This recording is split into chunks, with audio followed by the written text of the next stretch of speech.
like you, be strong to hold the powers of the sun.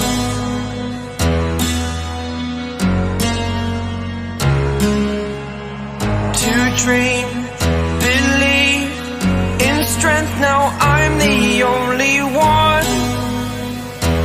Only one.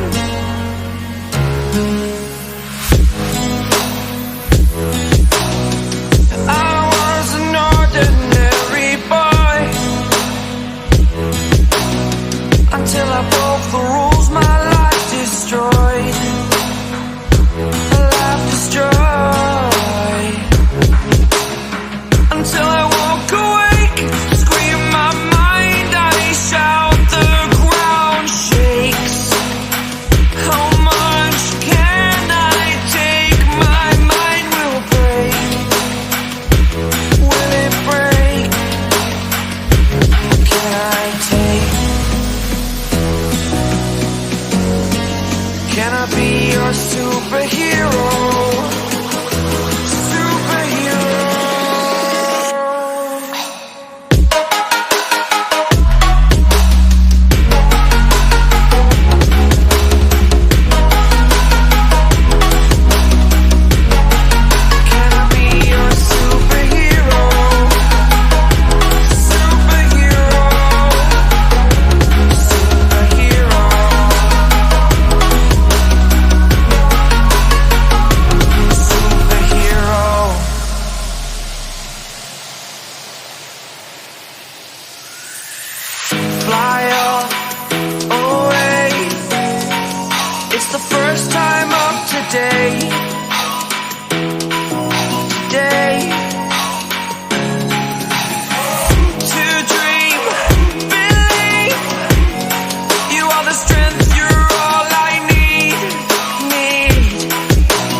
Superhero.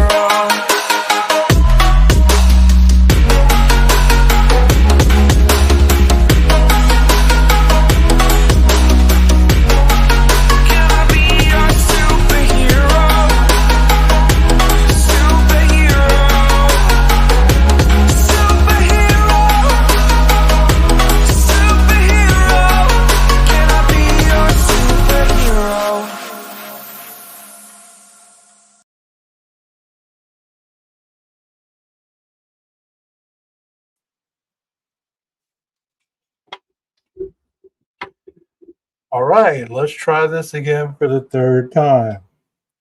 My name is 12 Gauge. Welcome to my channel. If this is your first time here, I hope that you find something that intrigues you to keep coming back. There's plenty in the library about true crime, about life skills, all kinds of things that can help you out if you're looking for some kind of self-help stuff. I've had issues with my computer all day long today. I don't know what the deal. The lighting, my eyes are blurry right now. I don't know. Just got done with a workout, so I'm trying to get everything straight. Well, here we go. If you come into the chat, I hope that you keep it classy and that you understand that everything that's said here is your opinion and my opinion, unless proven otherwise by factual events. We agree to disagree, and please do not get belligerent, starting it on the panel guest or even the mods, because they're just doing what they've been instructed to do regarding hostile chatters. We're all adults here anyway, so we can get along. So I've tried to present a case 2 times today, and it's very difficult to present this case without video documentation. So I even looked up some information regarding newspaper articles and things like that, but it still doesn't give the presentation that the video does. So hopefully I'll continue to look up stuff and present it one of these days because it's an interesting case. It's one of the most horrific serial killer type murders in the state of Texas. This one that I'm about to present right now is just as horrid. It just as tragic, and it proved that the criminal justice system is not always correct. You know, there's a lot of individuals that they watch other cases and they scream police corruption, or, you know, the government's out to get people, or this, that, and the other. We're going to see in this case that there was no corruption and the police got it wrong, the parole board got it wrong, and it cost people their lives. So I'm still waiting for other people to come into the chat. I don't know if the notifications are not getting out, or maybe they're deep involved in another creator's chat room. Who knows? But the most important people are here. So I'm going to go ahead and start. Let me see if I can find what I need in order to start this presentation, because, like I said, it's something that people just should not take for granted, you know? Our lives, our freedom, the people we run into in our lives, and things of that nature, you know, because you just never know what type of people you're living next to, you're going to school with, you're working with. And it's always beneficial to ask questions, because without asking those questions, it's hard to understand. It's hard to understand the outcomes of many cases. Yes, they do judge quickly. You're right. There should be no judgment in people until you have the facts. And what you have is what you have. And I've tried to tell people this, and they've talked to me like I'm an idiot, like I don't know what I'm talking about. And they hear other people say it, and all of a sudden the epiphany, the light comes on. You know what I mean? It's like, oh, that's what they meant. But it's cool. It's cool. Let's talk about Mr. Raul Meza Jr. Hopefully, this page will not copyright me. And if it does, we'll just start with another video. And I'll start all over. Well, here we go. Be suitable for our young listeners or other folks who may find it disturbing. Hello and welcome to True Crime News, the podcast covering high-profile and under-the-radar cases from across the country every week. I'm your host, Anna Garcia. Today's case will likely leave you feeling outraged and crying. How is it possible that a man convicted of killing an 8-year-old girl was sentenced to a mere 30 years and then gets released after serving just 11 years? The authorities said he wasn't a threat to society. Oh, but he was.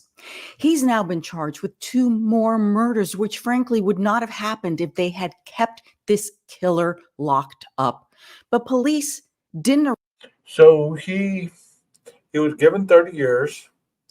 He served 11, and they said he was not a threat to society. And they killed 2 more people. How does that happen? It's kind of like convicting somebody, and people were saying, no, he's not a threat, and then he gets out or released, then he kills some more. It really shows that you don't know people as well as you think you know them just because of their exterior appearance.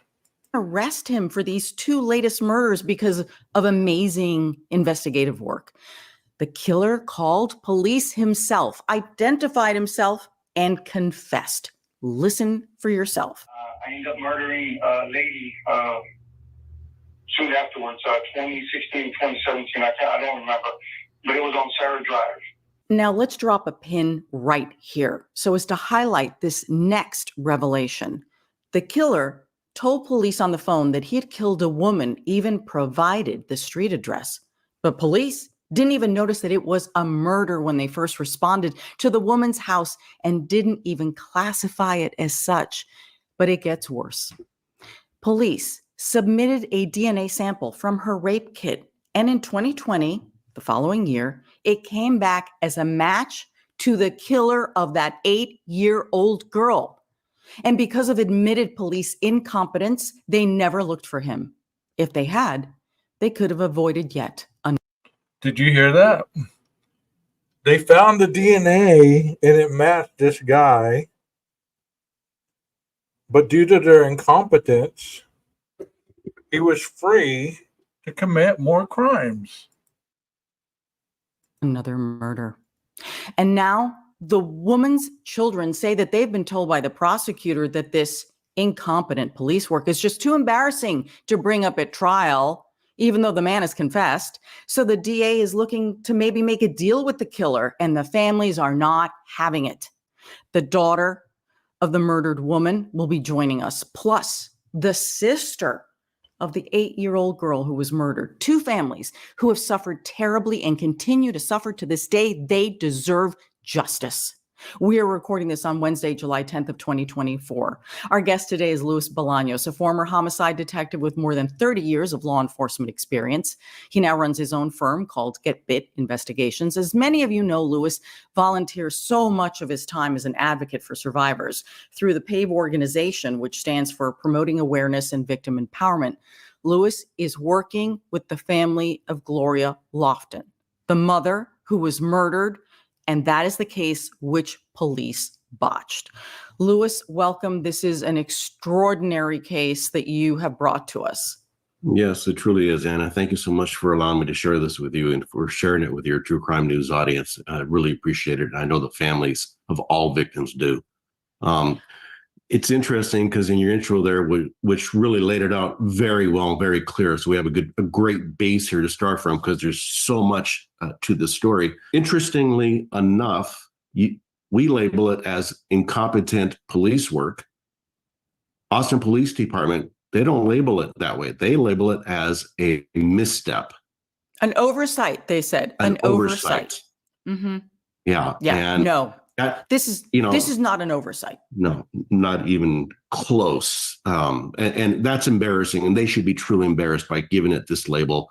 How could be an oversight when it cost somebody their life? I mean, come on. Do y'all agree that this was an oversight, or do you believe that this was police negligence? You know, the inability to go after somebody once they had their DNA. How could that happen? And I think you'll hear from the daughters of Gloria Lofton themselves what that word oversight, misstep means to them. How disrespectful. It is disrespectful. Absolutely. They had a DNA match to a convicted killer who ends up then confessing to the murder of Gloria Lofton. This case, this angers me for so many reasons. We always ask the question on this program, what would justice look like? And we believe that those who have suffered, whether it's the victim or the survivors, have a say in what justice means. But in the case surrounding this man that we're going to talk about, all it seems that anyone ever cared about were his rights. Correct. Nobody else's. No consequences really for his actions.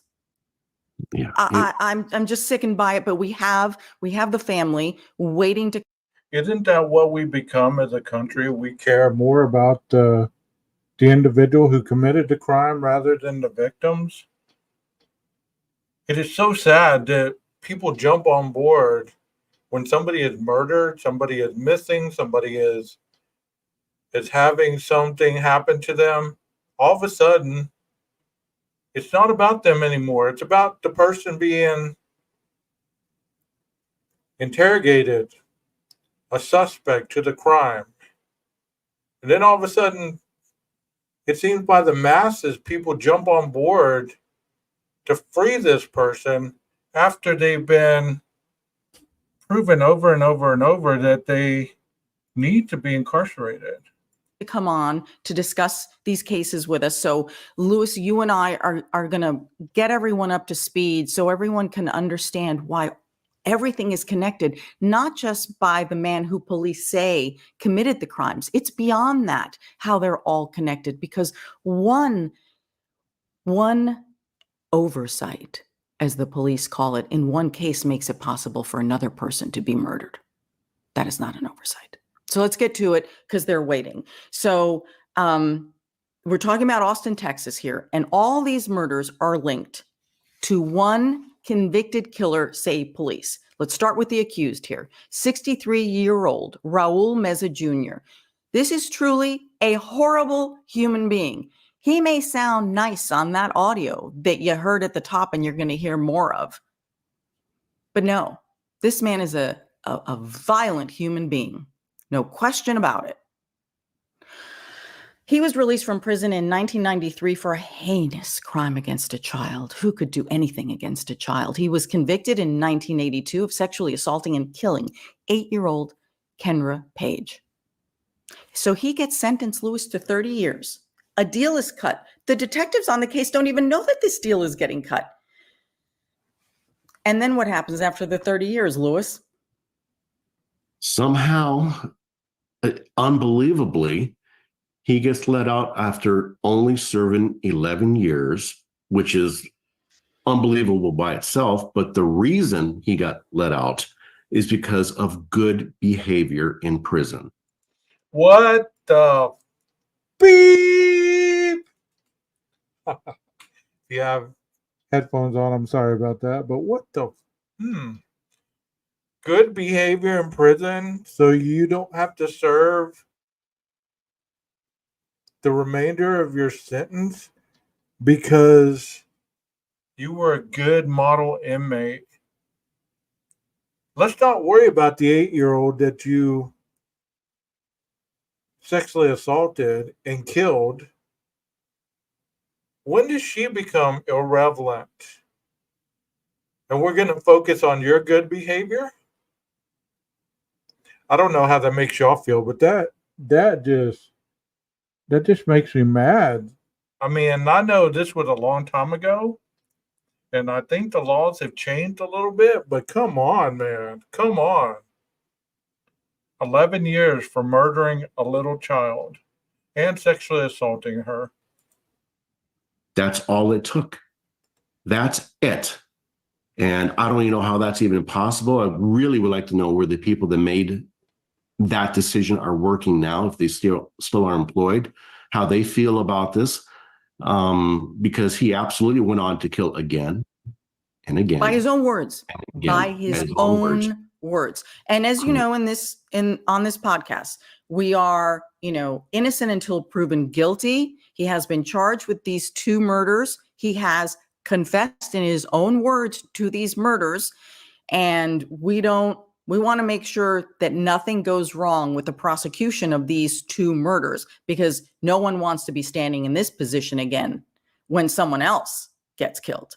So, but again, by his own words, he has admitted to it.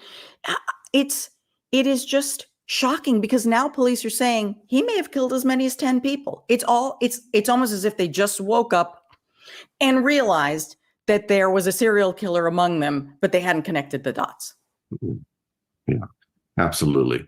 The DNA, let's chat about that a little bit on this misstep, this oops, I don't know what else, they're trying to soften it up so much.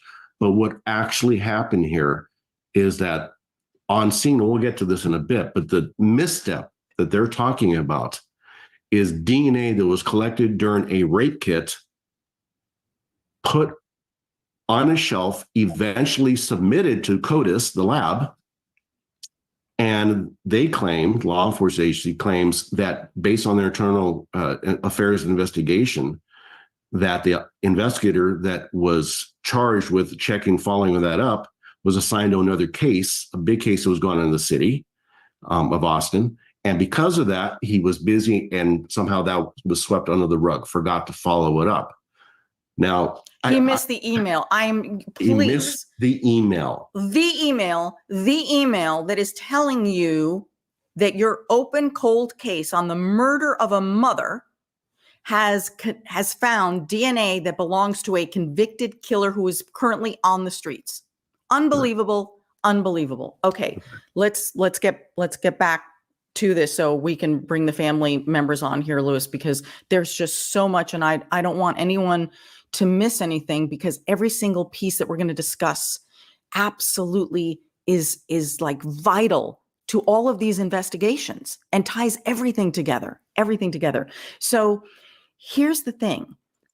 So let me ask you guys in the chat. There's not many of you. I don't know what's going on with the chatters tonight. I mean, I made this subscribers only, so that's probably what it is.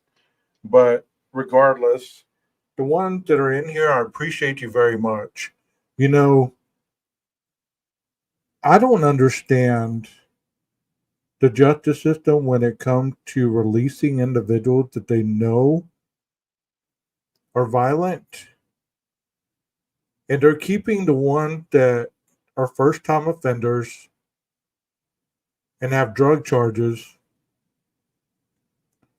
for lengthier sentences. I mean, I promise you, a drug charge, if you got 30 years, you would at least serve 7 of it. I mean, easy. Depending on the level of weight you were caught with, you know, and everything else. I mean, especially if you were a habitual drug offender. But if it was your first time, they're going to give you quite a bit.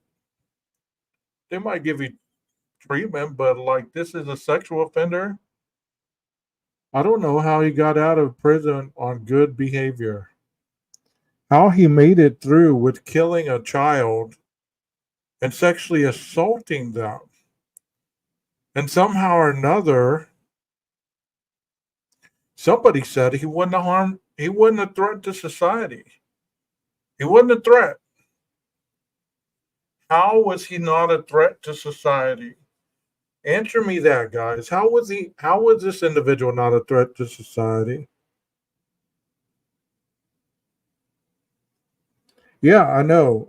I've known some POs that let people get away with stuff and let them get away with stuff and let them get away with stuff. And they should have been locked up a long time ago. It isn't until they hurt somebody really badly, then it's all of a sudden they need to go back. It's a violation. We wouldn't even be having this discussion right now because we wouldn't even know about the DNA, right? Because no one knew about the match. The only time this was all figured out is when this man, Raul Meza, gets on the phone. He calls 311, you know, the information line for Austin. And the operator's like, well, hold on, let me get you to the police, right? Because here you are trying to confess to 2 murders. And I think maybe you should be talking to the detectives. Okay, this is an unbelievable confession call. And it's just shocking. He gives his name. He confesses to the 2 murders, the murder of a woman in 2019 named Gloria Lofton, who was 65, and then the murder of a man in 2023 named Jesse Fraga, who was 80. We're going to play you some of this 14-minute call, which Louis has obtained. Everything that you're going to hear on this call is supported and matches what is written in the affidavit about the charges for these 2 murders that we're going to discuss. Now, it's a 14-minute call. It was made on May 24th of 2023. This was a few days after the murder of Jesse Fraga, the 80-year-old man, okay? Now, one note here before you hear this. He, the caller, doesn't use Gloria Lofton's name in the confession, but what he does do is he provides her address on Sarah Drive. And remember, as far as cops know, they never even classified Gloria's death as a murder. Right. Never classified as a murder. Yeah. I just can't. All right. So listen to his story here. And he goes on and on about how he's been on the streets since 2016. And he claims that he's so unskilled because he's always been locked up that he couldn't manage on the outside. Boo hoo. Listen to the details here of the call. I ended up murdering a lady soon afterwards, 2016, 2017. I don't remember, but it was on Sarah Drive. Anyhow, just recently with Jesse Fraga, we have been having a sexual relationship almost a week before his son passed away with COVID and his wife. It just it messed me up in the sense that I've been knowing this family, beautiful family, for many years before, and he just started demanding sex, started demanding it, and I saw no way out other than I had nowhere to go. She was right there on Sarah Drive, and I think the death went misidentified as far as the cause. Lewis, one of the things that struck me about this, and there's a lot, how did he know that police had misclassified Gloria Lofton's death? How did he know that? Excellent point, Anna. Right. How did he know? Right. How did he get that information? That's a crucial nugget. But when he found out, I think it upset him. He was upset that this was not being recognized as a homicide, because why else would he call in? Was he feeling bad? I think that was a catalyst that they mislabeled it that made him call in. I don't think that was a tactic that police were intentionally trying to use, but that was the end result. So yeah, how did he know? And that should be part of the investigation here. It should have been part of the internal affairs investigation. How did he know that? That never went public. Right? Yeah, there was. Do you believe that there was somebody in the law enforcement that tipped him off to that? How would he have known anything about that lady's classification if somebody didn't tell him? Maybe he had a family member that worked closely with the police department and supplied him with that type of information.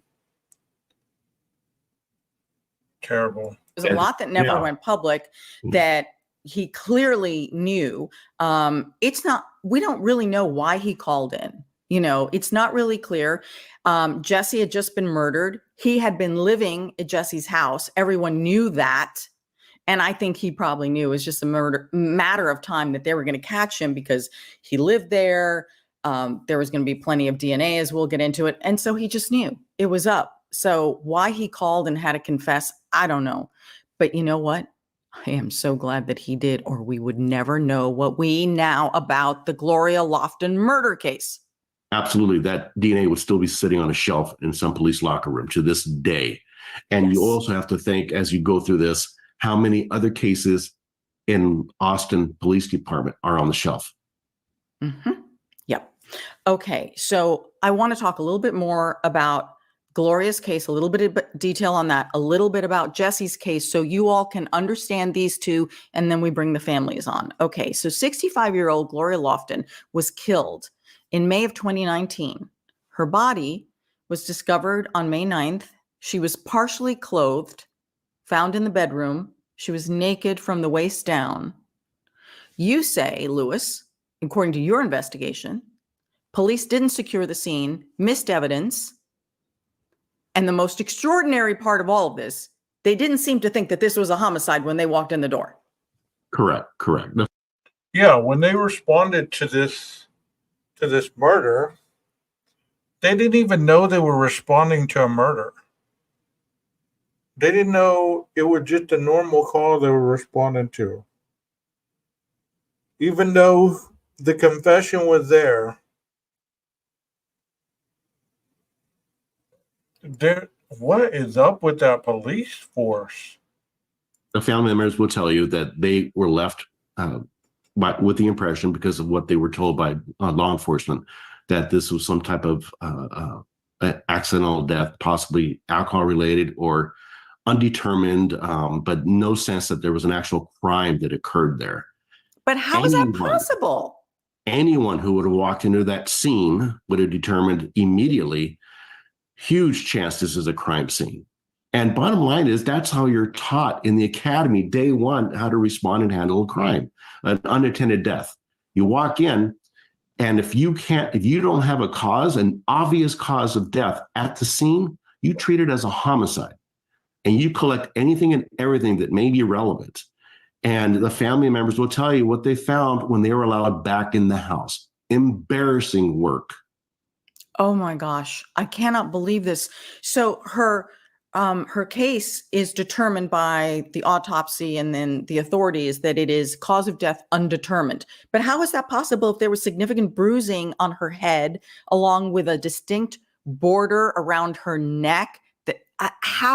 Man, this sounds as shady as the Lady Bird Lake killing down there in Austin. I mean, what are those police department on? No, there's no serial killer. Nothing to see here. There's no threat to the community. They couldn't even tell that this woman had been murdered. What'd they think? What did they think? It's getting pathetic, bro. It's getting pathetic about these police departments. I don't know what is going on with their investigative tactics. And this is an older crime, so, this has been going on for a little minute. Oh, how is that possible? And thank goodness that the coroner, the medical examiner, actually did do a rape kit. Oh my gosh. Can you imagine if they were just like, no, this was how is this an accident? I don't know. Right, her shirt was pulled up over her head. That's not an accident. And she was bottomless. So at minimum, it appears like as it may be a sexual assault. How can you not at least put that in the category of which you need to be looking at? Again, intentional or incompetent? I don't know. Both are wrong. Absolutely wrong. And remember this again, when I say always drop a pin in it, the cause of death was not changed to homicide in Gloria's case until after that telephone confession. That is a miscarriage of justice. So, Jesse Fraga, and then we'll get to our family. How could they not say it was a sexual assault with her clothes being pulled down and everything else that they found? I just don't understand it. I don't get it. I'm not turning into a conspiracy theorist or say that all cops are bad, but the more you hear about these stories, it's almost like, come on, man. What are y'all doing? What are y'all doing? Because I know that you have to have a bachelor's in order to be a police officer now. So it's not the fact that you don't have the education. What is the protocol and process that you are not learning while you go to the academy? What is it? What is it? Families. So in May of 2023, this would have been days before the confession phone call. Police get a call to do a welfare check on an 80-year-old man named Jesse Fraga. Police found him naked in a closet near the bedroom. Some things are starting to sound a little familiar here, aren't they? He was wearing women's sandals, had a blue belt wrapped around his left wrist, and then this description in the affidavit was, I was trying to picture this, and he had his left leg bent in such a manner that his left foot was near his head, and there was a brown belt wrapped around his right calf. And then they also found a knife believed to be the murder weapon. When police questioned the family, they said Jesse had a roommate named Raul Meza Jr. Same man who killed little 8-year-old Kendra. Two of the many people representing several families who have suffered and continue to suffer because of everything that has happened here. We have joining us on the left side of your screen, we have Christina Foltz, whose mother, Gloria Lofton, was murdered, and Tracy Goldstein, whose 8-year-old sister, Kendra Page, was killed by this monster. First of all, my deepest condolences to you and your families for everything that you have suffered. I am so sorry you have been put through all of this. I appreciate that. Thank you. Thank you. I appreciate it too. And the most amazing thing is if in all of this tragedy, the two of you who did not know each other before have been brought together because of this monster and the actions that he has taken against your families. And look at the two of you sitting side by side. That's usually what happens is people draw strength together after a tragedy. You know, you might not ever know each other, but you have experienced the same emotions and you know what's going on with each other. So you draw strength from each other, and there's nothing wrong with that. It's just tragic, man. This case is tragic. And not only is it this case, there's more bodies. He was convicted. He was 12 bodies. Together, you have formed a relationship out of the darkness of this trauma. Yeah. And when I first met Tracy, I said, I'm so sorry that we had to meet like this. And it's part of a club that I don't think anybody wants to be a part of. And she was the most welcoming. I'm so sorry back. So it definitely brought us together for sure. Just amazing. Yeah, I want to be here to make sure they get the justice that we never got. You are so kind. You are so kind and generous at a time when, honestly, you don't have to be kind to anyone in this world, but yet you are. Proof again of how wrong the system has been to your loved ones. Tracy, I want to start with you because I believe that what happened to Kendra and how her murderer was treated really was the beginning of the end for so many other people and families. Yes, it was. It really was. When this was brought to me last year, it brought everything back of what my family had to go through for so many years and stuff. We were treated as the criminal and not the victims for so long.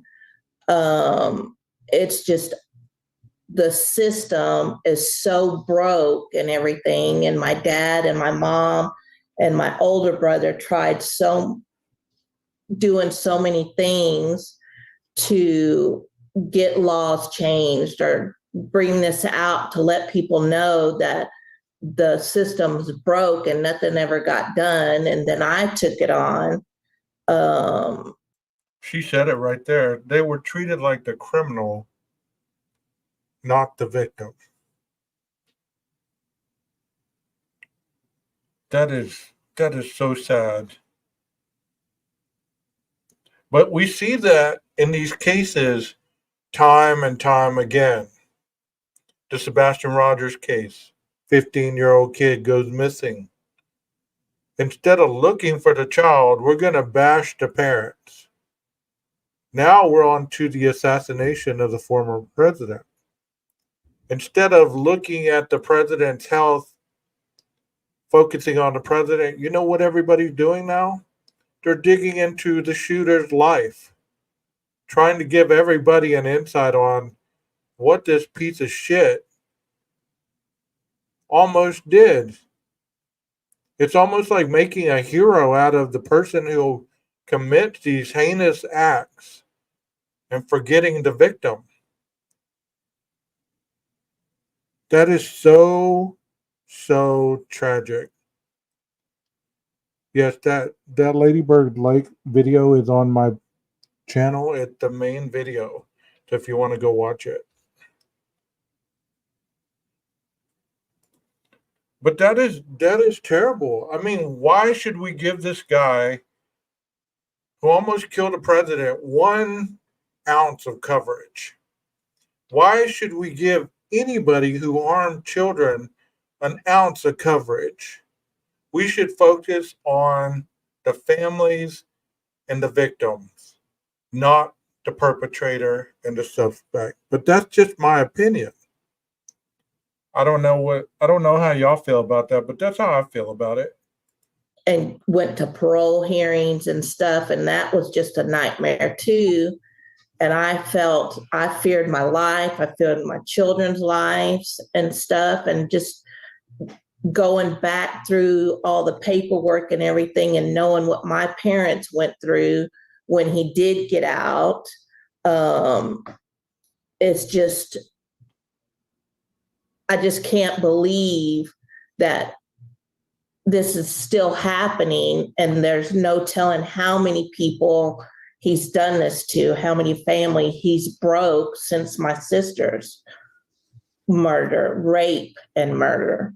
Tracy, I don't want to make you relive this, but it did happen so long ago. I do want people to understand, why he should have never gotten that sweet deal, and certainly absolutely never have been released after 11 years.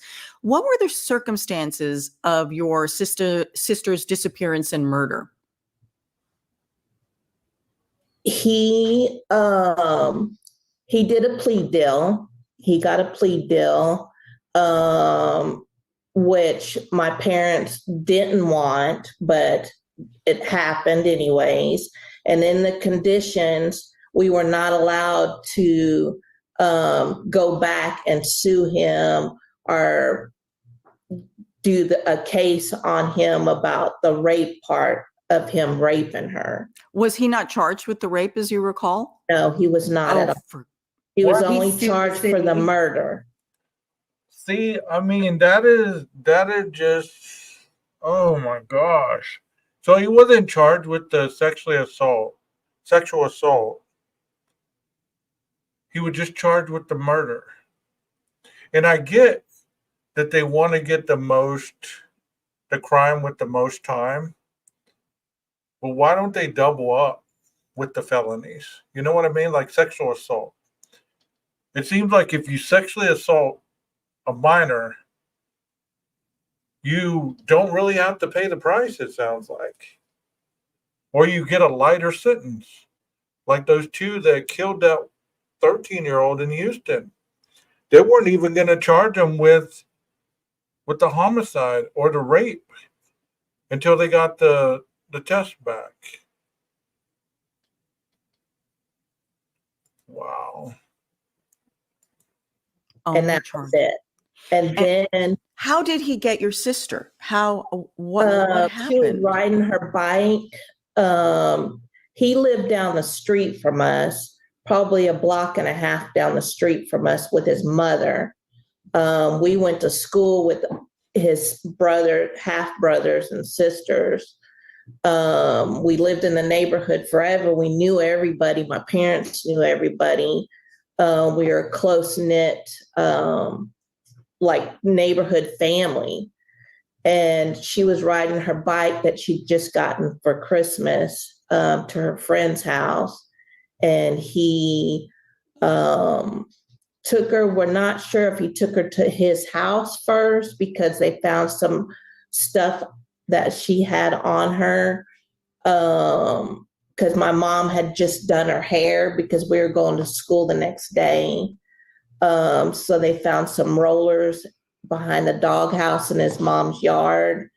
And then the bike was left at the school on a loading dock, and her body was found behind a dumpster with a Christmas tree on top of her. And Tracy, is it true that you found your sister? I did not. My best friend to this day knew something was wrong, and she thought it was me. I was at a friend's house. She was riding around at the school and knew something had happened to one of my brothers or sisters, the Page kids, and she rode from the school to my house and was riding back and forth as my dad was working on the vehicle. He was underneath it, and he finally came out from underneath it and asked her what was going on. And she told him that he needed to go to the school, that something had happened. So my older brother and younger brother got on their bikes and rode down there, and they were the ones that identified her. My little brother was, I think, 6 at the time, and my older brother was 18 or 19. I can't imagine. At the time. And my younger sister called me and told me that I needed to head up to the school. And when I got on my bike, headed up to the school, when I came around the portable buildings, all I can remember is hearing my mom scream. And that played over and over in my head for so long, because she was not allowed to see my sister. They wouldn't let my parents go see her. And you know, that's one thing that also kind of infuriates me a little bit about these cases is the YouTube community doesn't take into account the pain, the anguish, the things that they got to live with, knowing that they've lost a family member and they'll never, or what, like this one, the mom and dad couldn't even see their daughter. So they weren't even able to see her at the crime scene to identify her. But yet, a lot of times in these other cases, these current cases, they act like the families have no right to be who they are. They act like the families owe them something. Because if they act too unemotional, then the family is weird, or how could they not be grieving still, and all this and that and the other, or they had something to do with it. It's such idiotic rhetoric. You know, it's idiotic just to sell tickets. Step right up, everybody. We're gonna bash the family today. We're gonna bash creators. We're gonna dive into glorifying the murderers and the killers and the abductors and all these people. Step right up. Instead of having sympathy and empathy for these families that have to go through these tragedies. Don't y'all agree? And she was just, when I got there, I just remember my brother sitting on the tailgate of the station wagon, and everything after that was a blur when my brother told me it was Kendra. And then my best friend's parents brought my sister, because she stayed at the house, brought her up there. And I told her, and then all I can remember is us being in the back of a police car. They drove us to the house, and then we went to the police station, and we stayed many, many hours at the police station. And then it was just a nightmare after that. I am so sorry. I can't even imagine. The way this lady's talking, it's like she's still there in her mind that she was telling that story. It's still tough for me to hear this. I'm sorry. Yeah. But Tracy, do you remember how much time went by before you found out that your beautiful sister was also sexually assaulted? We found out, I think it was that day when they took us to the police department.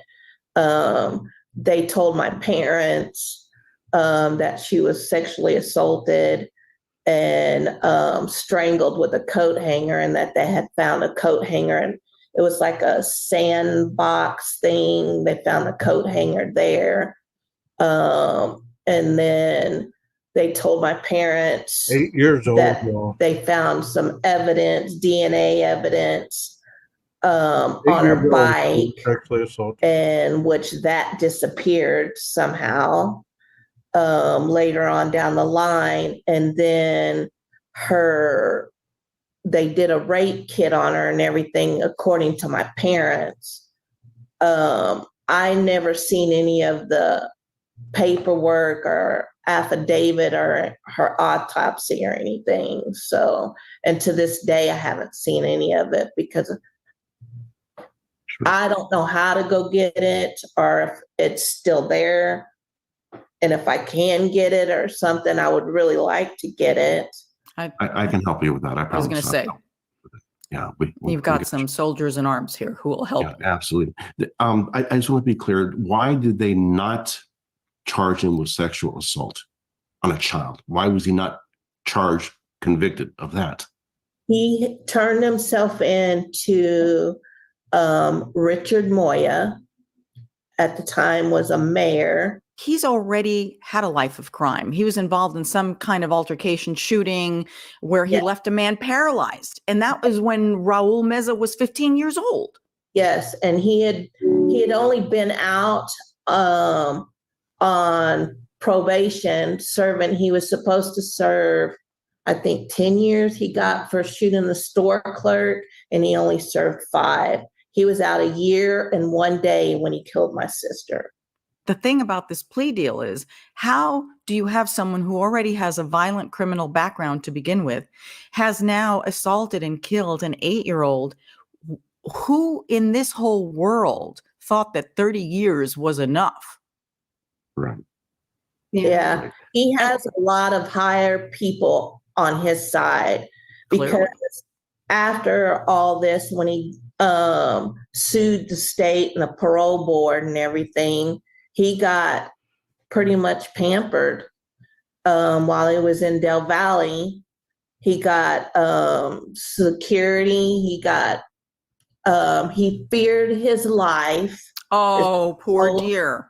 He told everybody in court, when I sat in there, I had to hear everything he did. The psychiatrist talked on up there about that he did not need to be getting out and everything, that he's a disturbed gentleman. And it was just horrible on the stuff that I had to hear that I should have never had to hear. Since he got out of prison, and then he was in and out, but ultimately out in 2016 after, I don't know, all the different violations he had.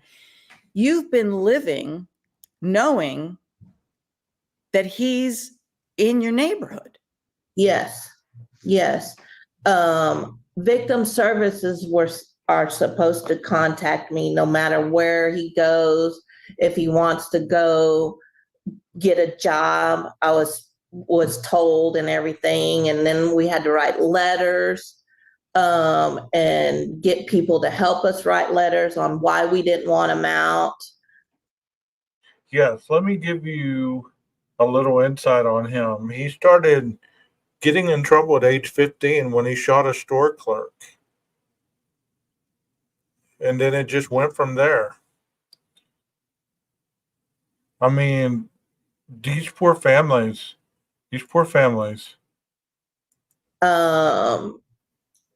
And to me, I don't think victims should ever have to do that.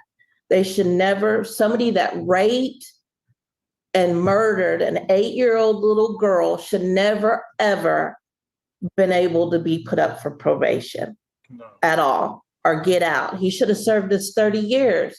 If he would have served his 30 years, all these other people, Gloria Lofton, would still be here. Jesse Fraga would still be here. And there's no telling how many other people would still be here. And I can't wrap my head around it because the two of you sitting there next to each other, Christina, here you are listening to what happened to Tracy's family. And because of the decisions made in that murder case, you have lost your mother. Domino effect should never have happened. It's the sweetheart deals that he had got for Kendra. I heard that they did it all in one day and no court. They did it all in one day, swept under the rug, and that was it. He got a sweetheart and he got off with that. I have to ask, because of this settlement agreement that was taken, that was offered and accepted, and he got that sweetheart deal, as you mentioned, he was never, to this day, registered as a sexual offender? No. Oh my God. Never happened. No, Sexual assault we, of an 8-year-old girl never happened, swept under the carpet. And because of that, he is not a registered sexual offender to the. Wow. That is just too much. I mean, this guy should have played the lottery. He was so lucky with everything that went on with his cases. I mean, not registered as a sex offender. His DNA was not ran through CODIS. Only served 11 years out of 30 years for good behavior. And the list goes on and on and on. They basically just let this guy out to continue killing. This day. correct. And I fought and fought and fought. I could not get anybody to help me on what I needed to do legal wise and everything. Victim services helped me a little bit, but they could only do so much and give me so much advice and stuff. But every time I would talk to somebody, the DA and everything, and put these conditions on them, I wanted them to wear a monitor, which he did wear for a while, but they got that where he didn't have to wear the monitor when he got out. He didn't have to register as a sex offender. And I told my husband, I said, we need to get security cameras or something. So we got security cameras, and then I got a huge dog, because a lot of the times my husband worked out of town and it was just me and the girls at home. So, but I thought living out of Travis County was going to save me. And come to find out this past year, he lived 10 minutes away from me. He totally got away with it. Oh and my of course you lived in fear. For God's sakes, look what they did to your sister, what he did to your sister. How could you not live in fear? This man is a monster. 10 minutes away from her, y'all. Evil monster. And the fact that the system cares about his feelings, his safety, his rights. Slap in the face. It is a slap in the face and a punch in the gut. Yes. And we just can't let this happen again. No. 10 minutes away from her. We need justice. We never, as a Page family, ever got justice. Ever. Christina, when you heard that audio recording of the 311 call and how he's describing, like he's just having a cup of coffee and talking to somebody on the phone about killing your mother. How are you even? The way he described that call, it's like, well, I went to this house and, on Beach Street or whatever the street was. And there's going to be this woman there and, blah, blah, blah, blah, blah, blah. 10 minutes away from this person's house who he killed her sister and raped her sister at 8 years old, killed her, shot a man at a convenience store, been in and out of jail, violation probation, never registered as a sex offender, wore a monitor for a little bit, but then was taken off of it. Even able to process that? It was really hard to listen to it because he says a lot of things, one, just so calmly, and just like you said, it's just another day for him. And the callousness, just the ruthlessness. And it's certain information that he had said definitely resonated with my sister and I. And we had instant reactions, like to things. And, I don't, the man, he has got to go. It's not okay for what he was doing. I'm glad he called in. It's sad that he had to call in and basically serve the case on the silver platter because nobody else wanted to do the job. So a very small part of me was really relieved to hear someone own up to it, but then it started a whole nother floodgate of, okay, so other people are involved. All right. What do we do now? So it's scary. It's scary to think that people can be puppeteers and do it and get away with it. the thing about that call, and I can't let go of this because it's just so important to your mother's case. Had he not confessed, You would have never known. you would have never known. Her case would still be cold and open, not even classified as a homicide. And you would have never known that there was a DNA match found on your mother's body, in your mother's body, that led to the killer of Tracy's sister. Yeah. Mhm. It's horrible. It's a terrible connection. And when we found out who he was, looking into his background and everything, the police had told my sister that he was a convicted killer. And they kind of washed it down, and then they left within maybe 10, 15 minutes, and then went down to the press release and gave all each other high fives. And what you had saw about the Memorial Day, it was so unempathetic and just everything all over again. But we were still sitting there that entire day saying, oh my God, we didn't know she was raped. We had no idea for 4 years, not one call. So that was really hard to see and to hear. For those of you, the reference that Christina just made, there was when they announced the arrest of Raul Meza and that he was being charged with the two murders, the murder of your mother and the murder of his friend, Jesse Fraga.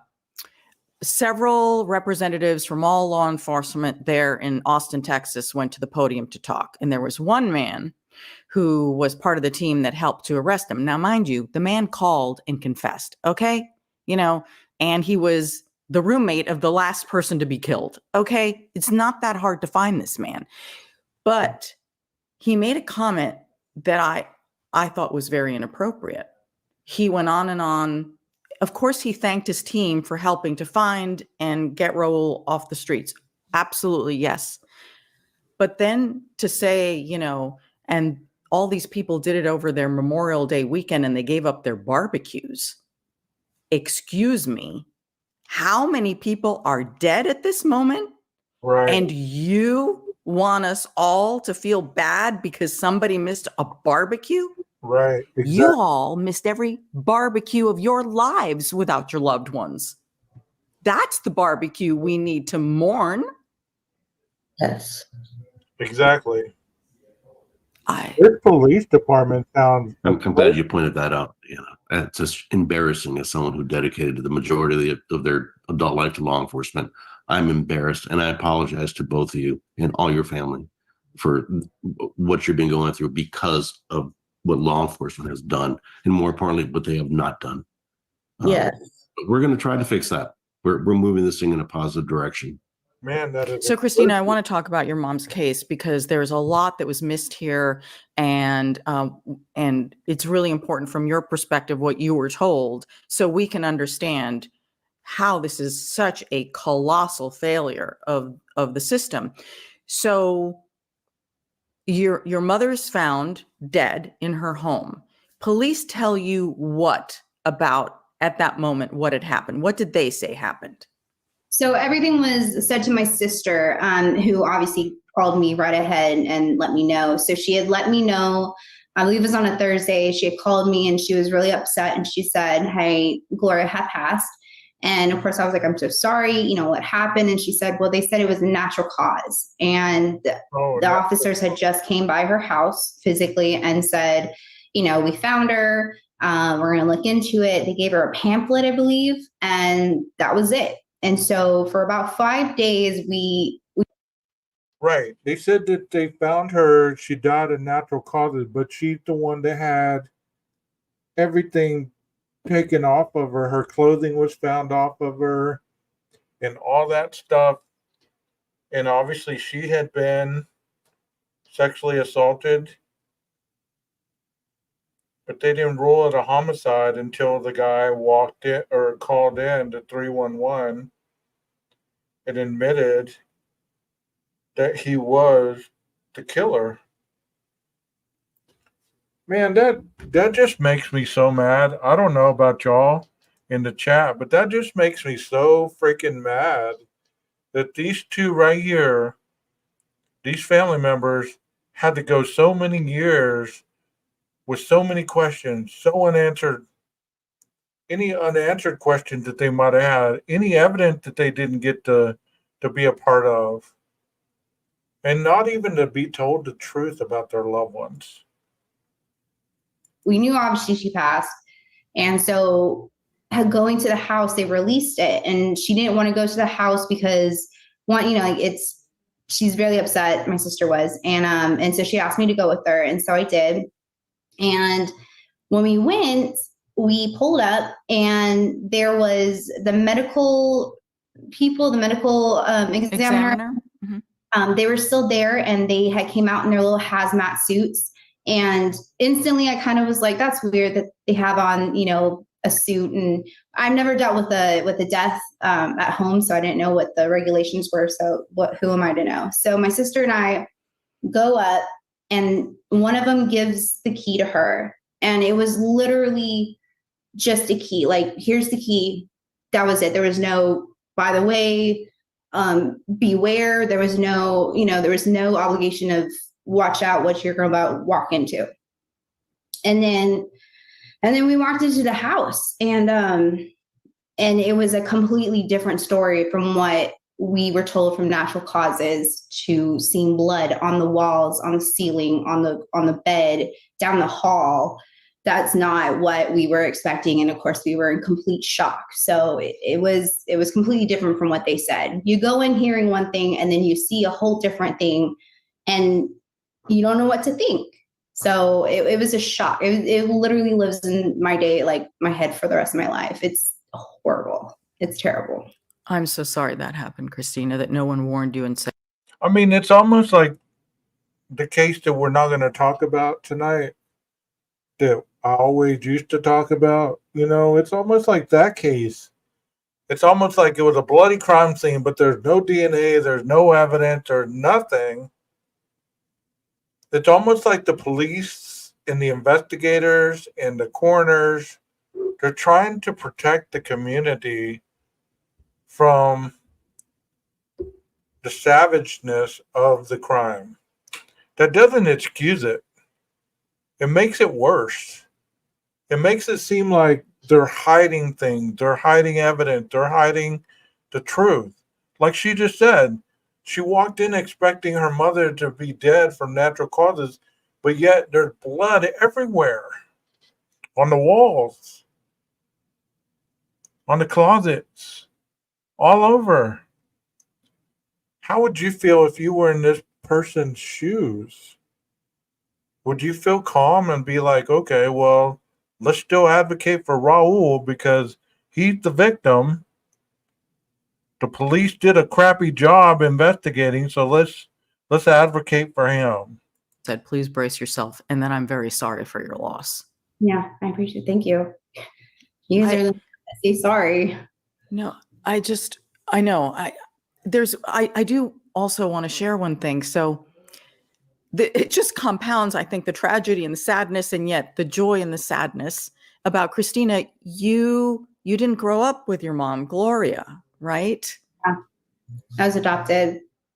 And then I found her in 2012, and I found my sister. And, it was great. It was wonderful of what I got to meet of her. And we got to get our nails done. She took us to get our nails done and everything. So I got to stay on a couple of times. There was a couple of barbecues we went to. She got to meet one of my children. So it was nice to have that until it was taken away and ripped away. I will never get that back. And as an adopted child, it's kind of affected me now because, for Sonia, it hits on every level I will never understand. But now I'm realizing, I'm never gonna have ever that back, and that's not okay. And it's hard right now as like a 35-year-old to understand that and talk about it. But yeah, it was taken away from us for what? So much loss and so much pain. So sad. I want to get back to the details of the case, and then we are going to hear from your sister, Sonia, who was kind enough to record a video for us to include so you all can hear her loss and her pain and understand that this is a family that has been torn apart. I want to talk about this travesty of justice in your mother's investigation. So when you're told all of a sudden, we found your mother's killer, and you're like, your head is spinning. It's like, what? And you didn't even know she had been sexually assaulted. God. You also found something when you went into that house, that crime scene. You all found some things that you didn't quite know what to do with, which to me is so chilling and is like spot on once again with this man. It's like another version of the DNA hit. You took videos of the home, right? And then there was a notebook, and we will put up this photo for you, and I'm going to have you describe it. You found a notebook in your mother's kitchen, and your mother had written something, and it's what she said and how it was completely unfinished. What did you find?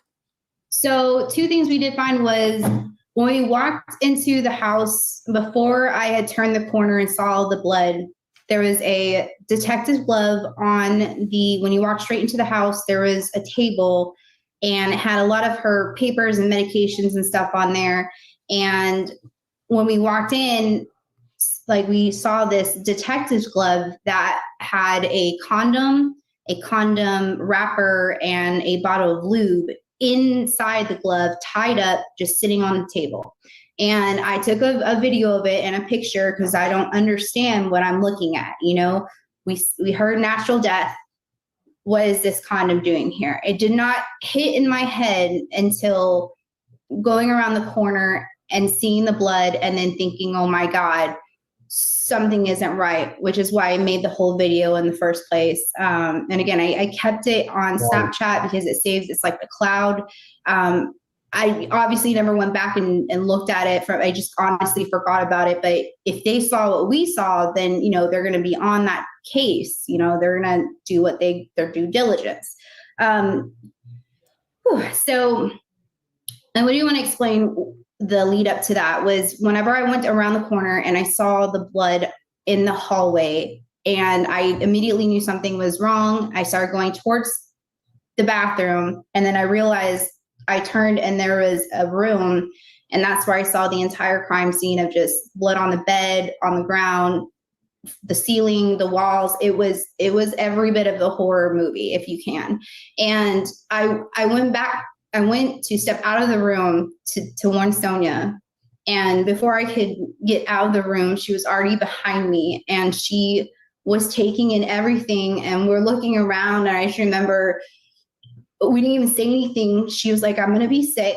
And she ran out of the house, and she howled the worst scream I have ever heard in my entire life. So when you said about your mom, it's the scream I can't unhear.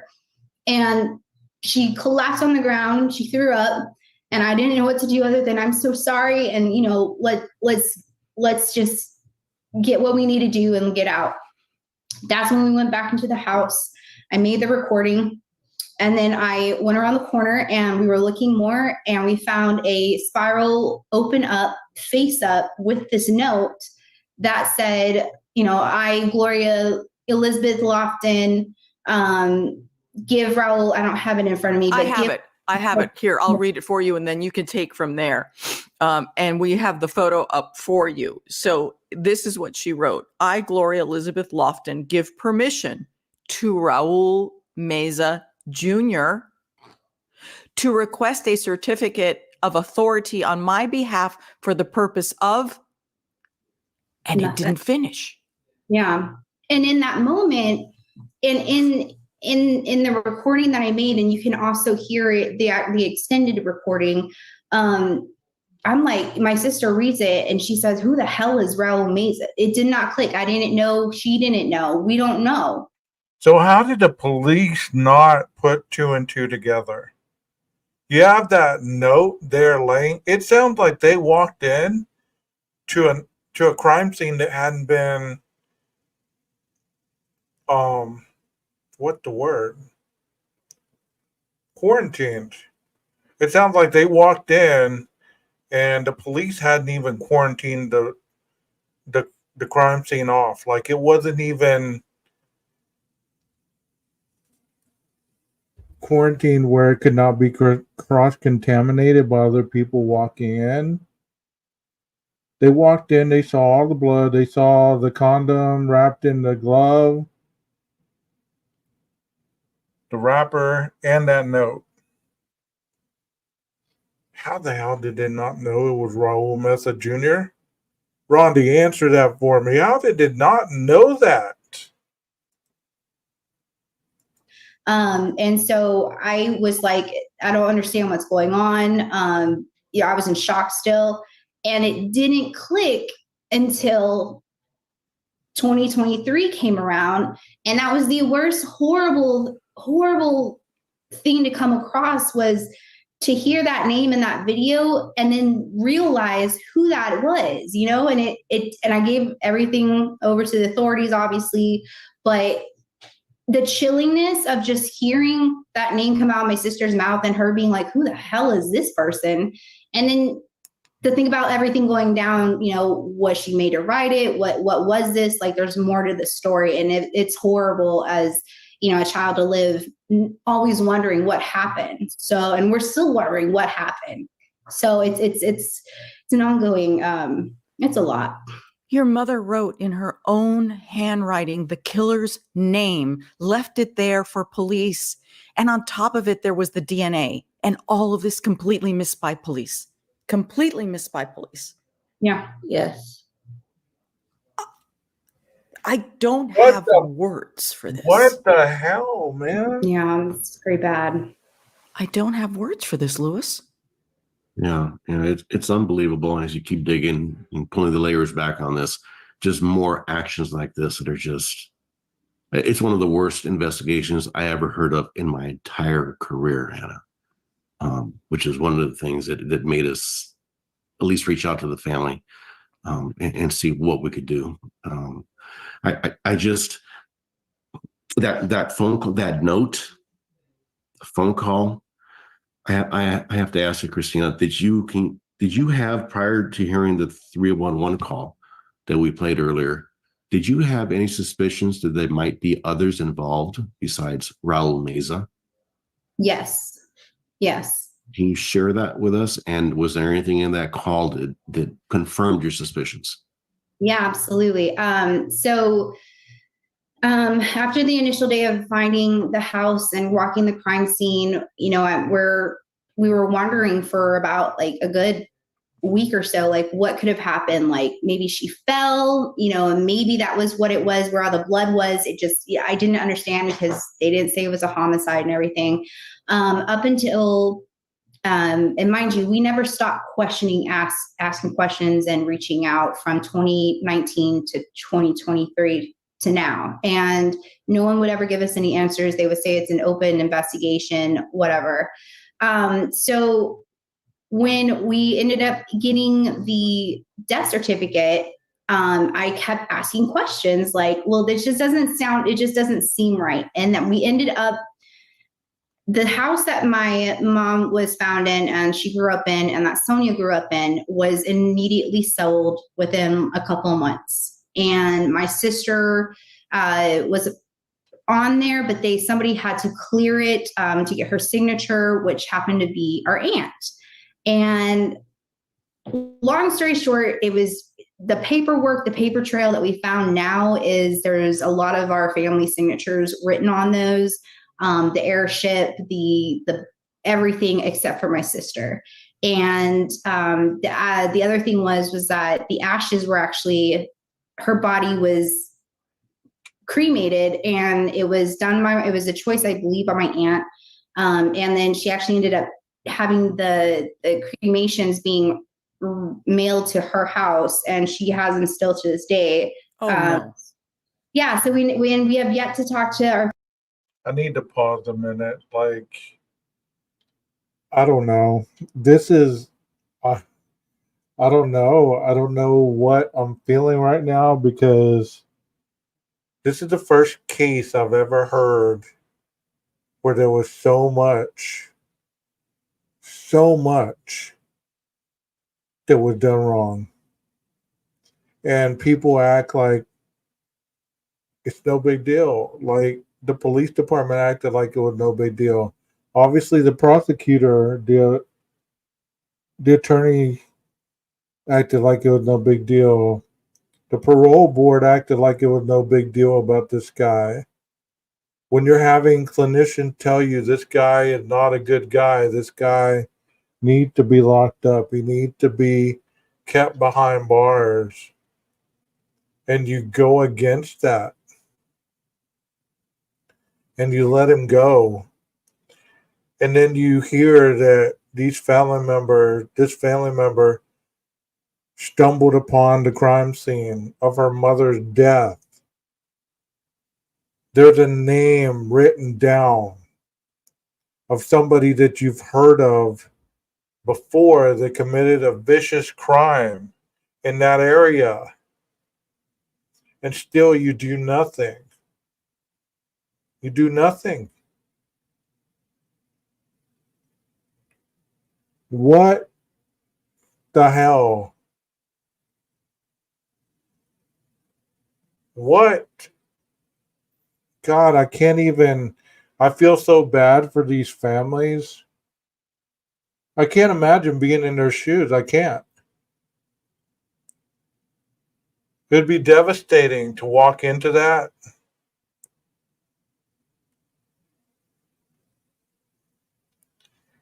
And the police tell you it wasn't a homicide, it was natural causes. When you see what you saw, you read what you read, you take videos of your own, probably take pictures, and they're still trying to convince you, no, it's not what you think it is. What is it that you don't have the budget to try another murder in your city? Or what is it? What is it that makes the police want to set people free? What is it about society that want them to set people free? That honestly murder and kill and sexually assault people, and you want to fucking set them free? For what? What does that make you feel important? Does it make you feel like you actually achieved something by being an advocate for a murderer? Well, 12 gauge, there's been so many people that have been wrongly convicted. This guy was convicted and they thought that he was fit for society and he went on a killing spree. And they wouldn't have caught him had he not called in. Said, oh, by the way, I killed some more people. This is where I'm at. Come get me.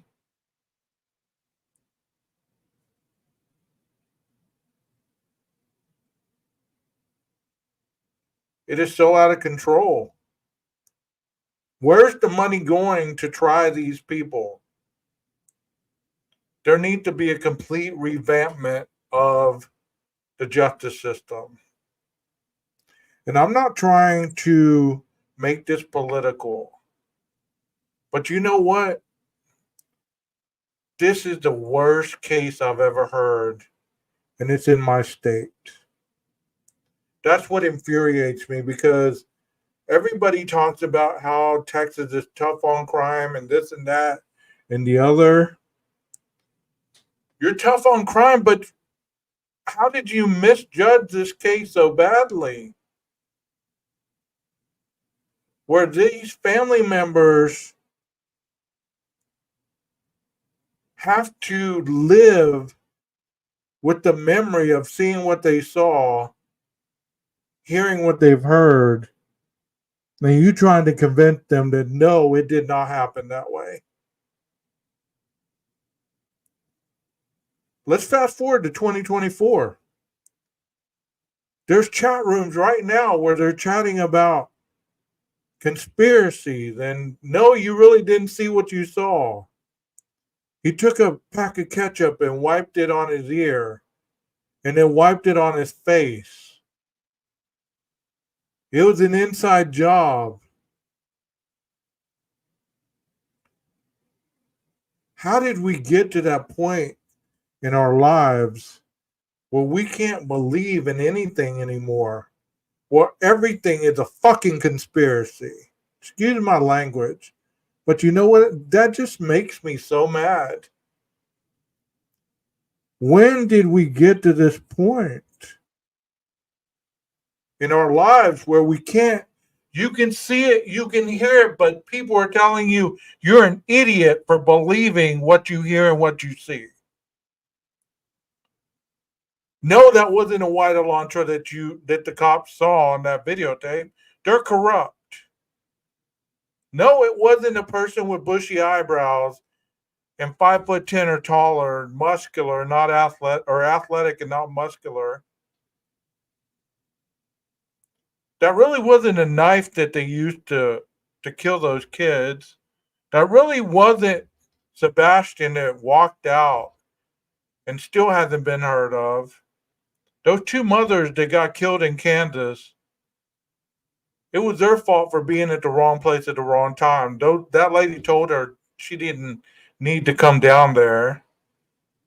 Over and over and over and over, we hear the victim's rights being trampled upon.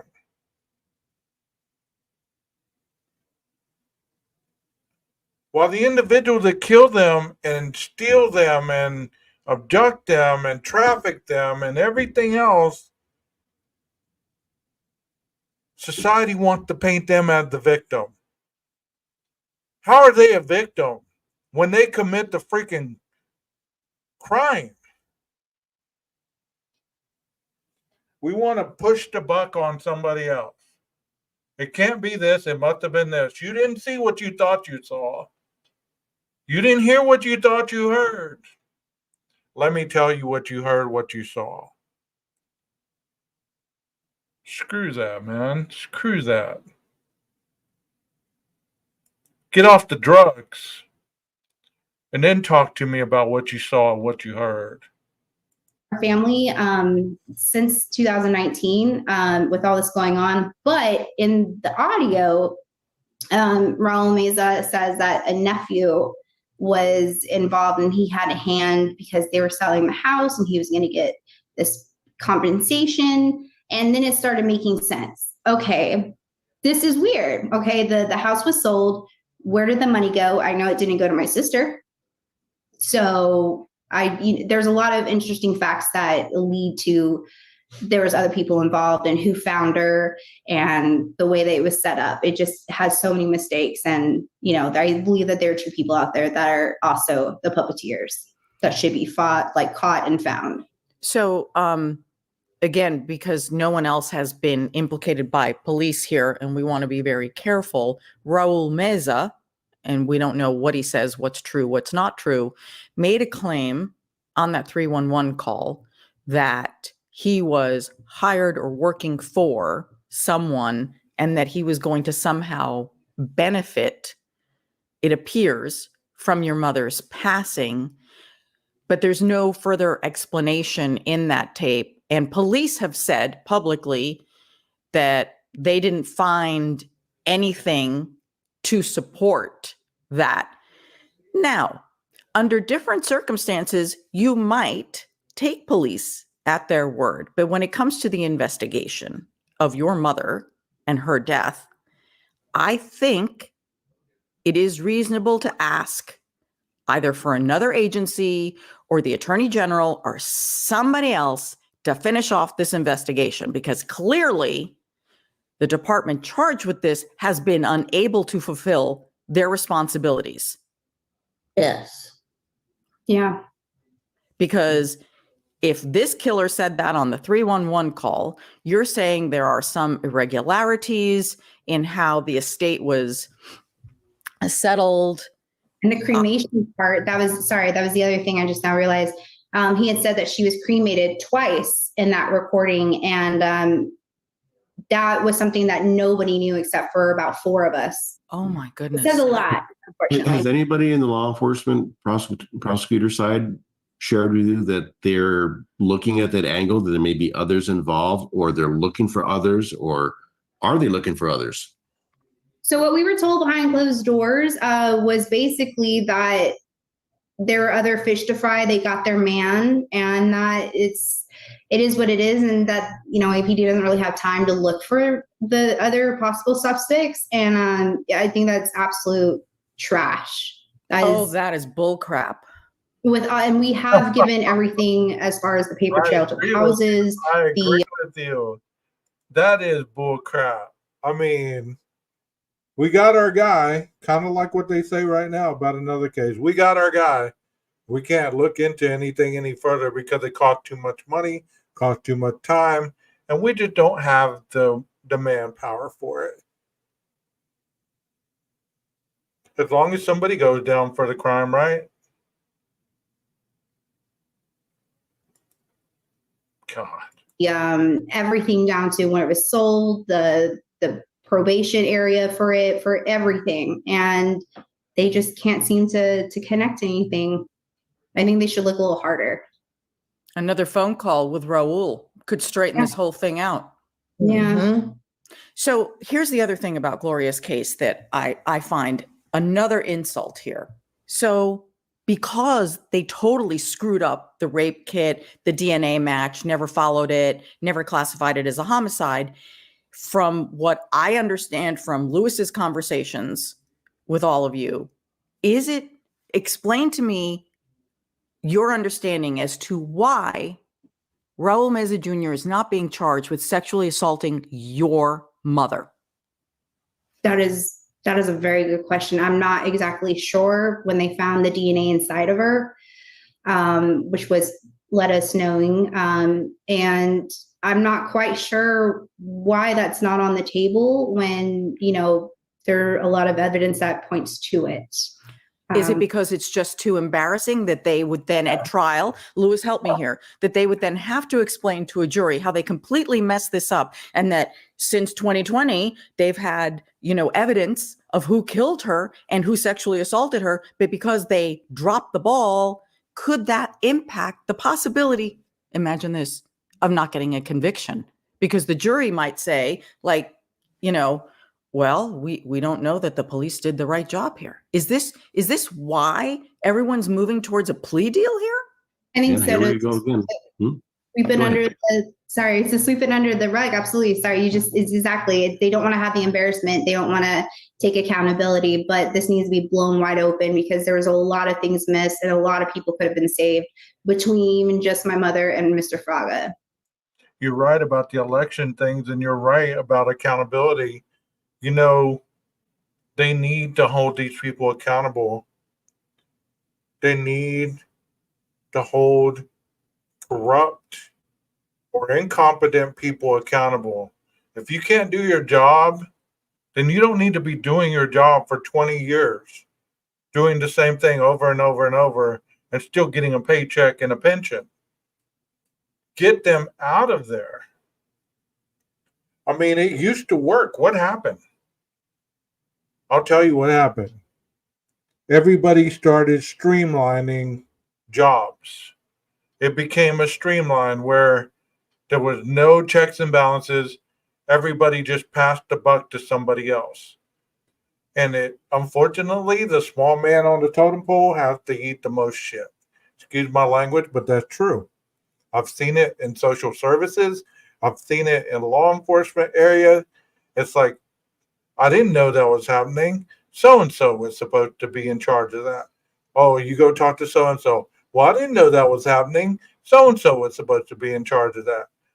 Then you go talk to so-and-so. Well, I didn't know.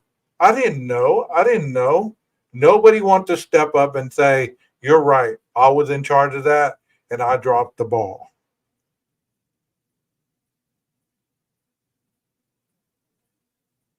It's sad. We have these people in offices. We have these people as police chiefs. We have them as fire marshals. We have them as all kinds of lead departments. And they drop the ball and nothing gets done to them. Nothing. They get to make excuses. They get to, take trainings or whatever they got to do. And you're still having your job. Kind of like that cop in the Karen Reed case, asking her for nudes. He was the lead investigator in the case, asking the suspect of the crime for nudes. How was he able to stay on the force? How was that not something that was unbecoming of a professional? Thank you so much, Typically Unique. Thank you so much.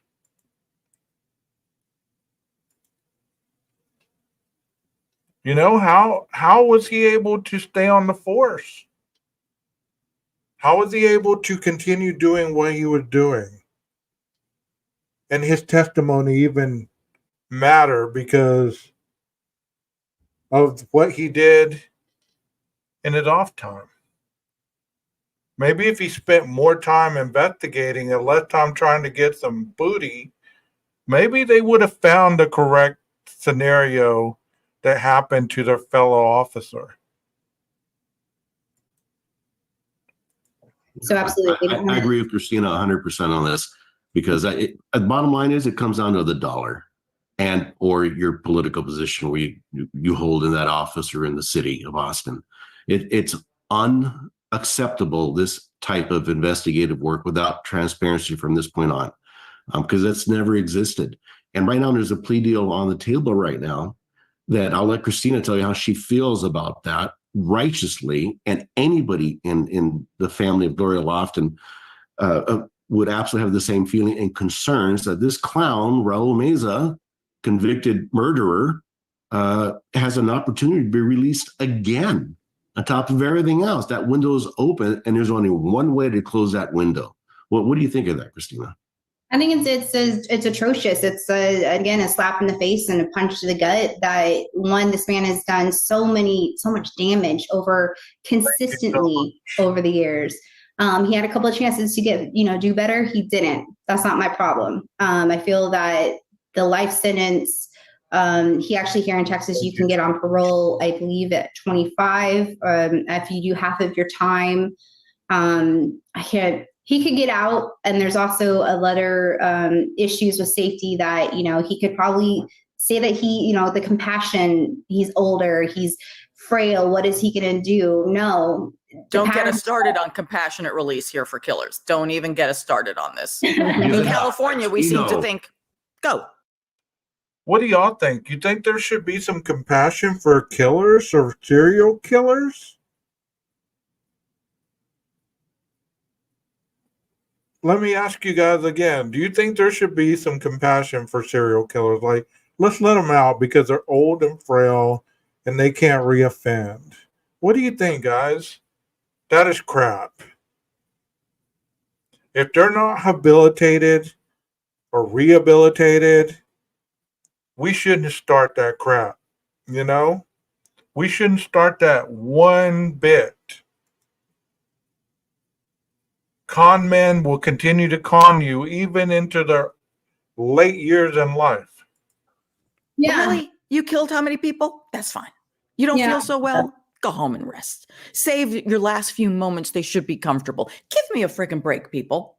Exactly. And what he did to Kendra absolutely was not justice. So the fact that there's 3 actual murders in his own hand, that's you can't have the possibility. That's just absolutely atrocious. I can't believe this. Yeah, I cannot believe that there's actually a plea deal in the works. And from the, I guess from prosecutors' perspective, they're like, okay, we have the guy, we have the confession, we have the DNA, which I don't even know whether it stands up in court because they botched it so badly. I have no idea. And I guess their feeling is, okay, we have him in custody. Let's do a deal. He's locked up and we're done here. Is that really justice? No. Because like you said, we don't want to come back in a couple of years and have this conversation all over again because look at the patterns. She was only 15, 14 when this happened and her entire life. I'm not going to do that with mine, having this man freely want to get out, or if he still has, connections that we don't know about that he could possibly get out. He is a danger to the society, period. Yes, he is. I want to play a clip from that news conference because, and this goes back, Tracy, to your sister's murder. So the original detective from your sister's case on this day when they announced that they finally have the guy and he's charged with 2 murders, and they're all slapping each other on the back saying, "Good job, you got a serial killer off the streets." One person stood there and told us something that we all know, but it needed to be said by a member of law enforcement. Yeah. So at this news conference, the now assistant city manager in Austin, he at the time was actually the investigator in your sister's murder. So Bruce Mills was the detective at the time. They never consulted him on that plea deal where this guy got 30 years for killing your sister Kendra. And then he had no idea that they let him out. After 11 years, he was shocked. So now you need to hear from someone in this system who actually does get what a travesty this is. Let's be the only person at that entire news conference to publicly state the obvious. This was a colossal travesty of justice. Finally, someone speaking some truth here. Now, for those of you who are watching, not listening, you're probably saying, hey, wait a minute, Tracy and Christine have switched locations and spots. Had a little battery issue, everyone. Everything's good and they're back. We have a few more things that we want to get to. Christina, your sister Sonia was kind enough to provide a video statement for us to include. She could not join us on this podcast, and these are Sonia's words, unedited. Hello, my name is Sonia Houston. I'm one of Gloria Lofton's daughters, and I was asked to basically just talk about my mom and what she meant to me, who she was to me. My mom, first and foremost, was a very respectful, very intelligent. She had a lot of different attributes. She was good at a lot of things. She always was one of those folks who believed right was right and wrong was wrong. She taught me a lot of things, and dealing with her murder, well, her death, and now dealing with what is actually the murder and the lack of, or should I say negligence, that APD has handled her case. Me and my family have kind of been trying to figure out what avenues we could go about or how we could actually bring justice to her, as well as the other victims of Mr. Meza. And honestly, we've been hit with nothing but brick walls, a lot of kickback, the piss poor apologies that we've gotten, that no one could actually pick up a phone and treat us as though we were human beings. Or more importantly, that our mom was a human. She had a family who is now without her. My kids aren't going to know their grandma and know the good parts of her. I can talk about how we would play Jeopardy.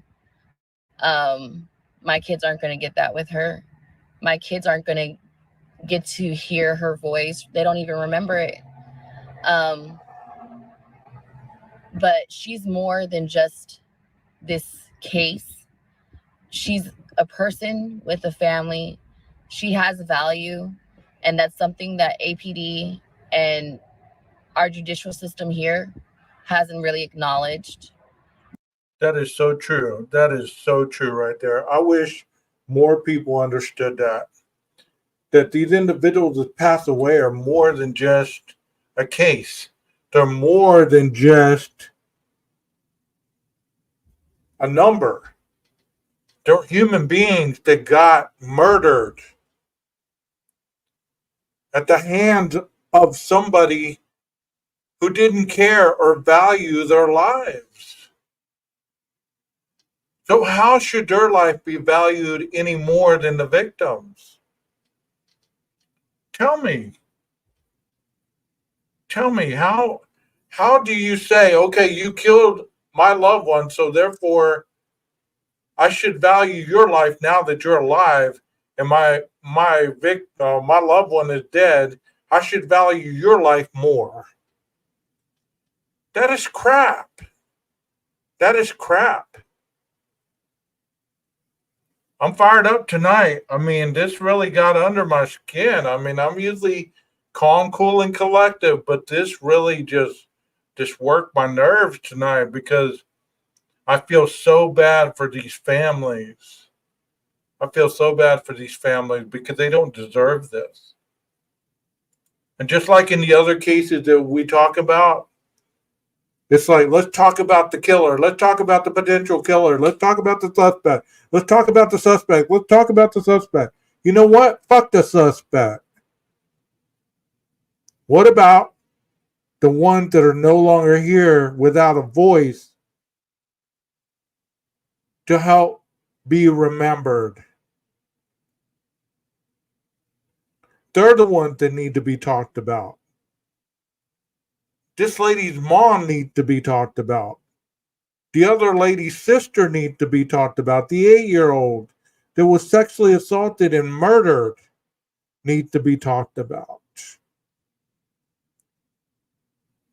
I agree that his situation should be given coverage because that's the only reason I'm covering it is because of the misjustice that was done to these families. Otherwise, I wouldn't mention this piece of shit name for nothing. He doesn't deserve notoriety.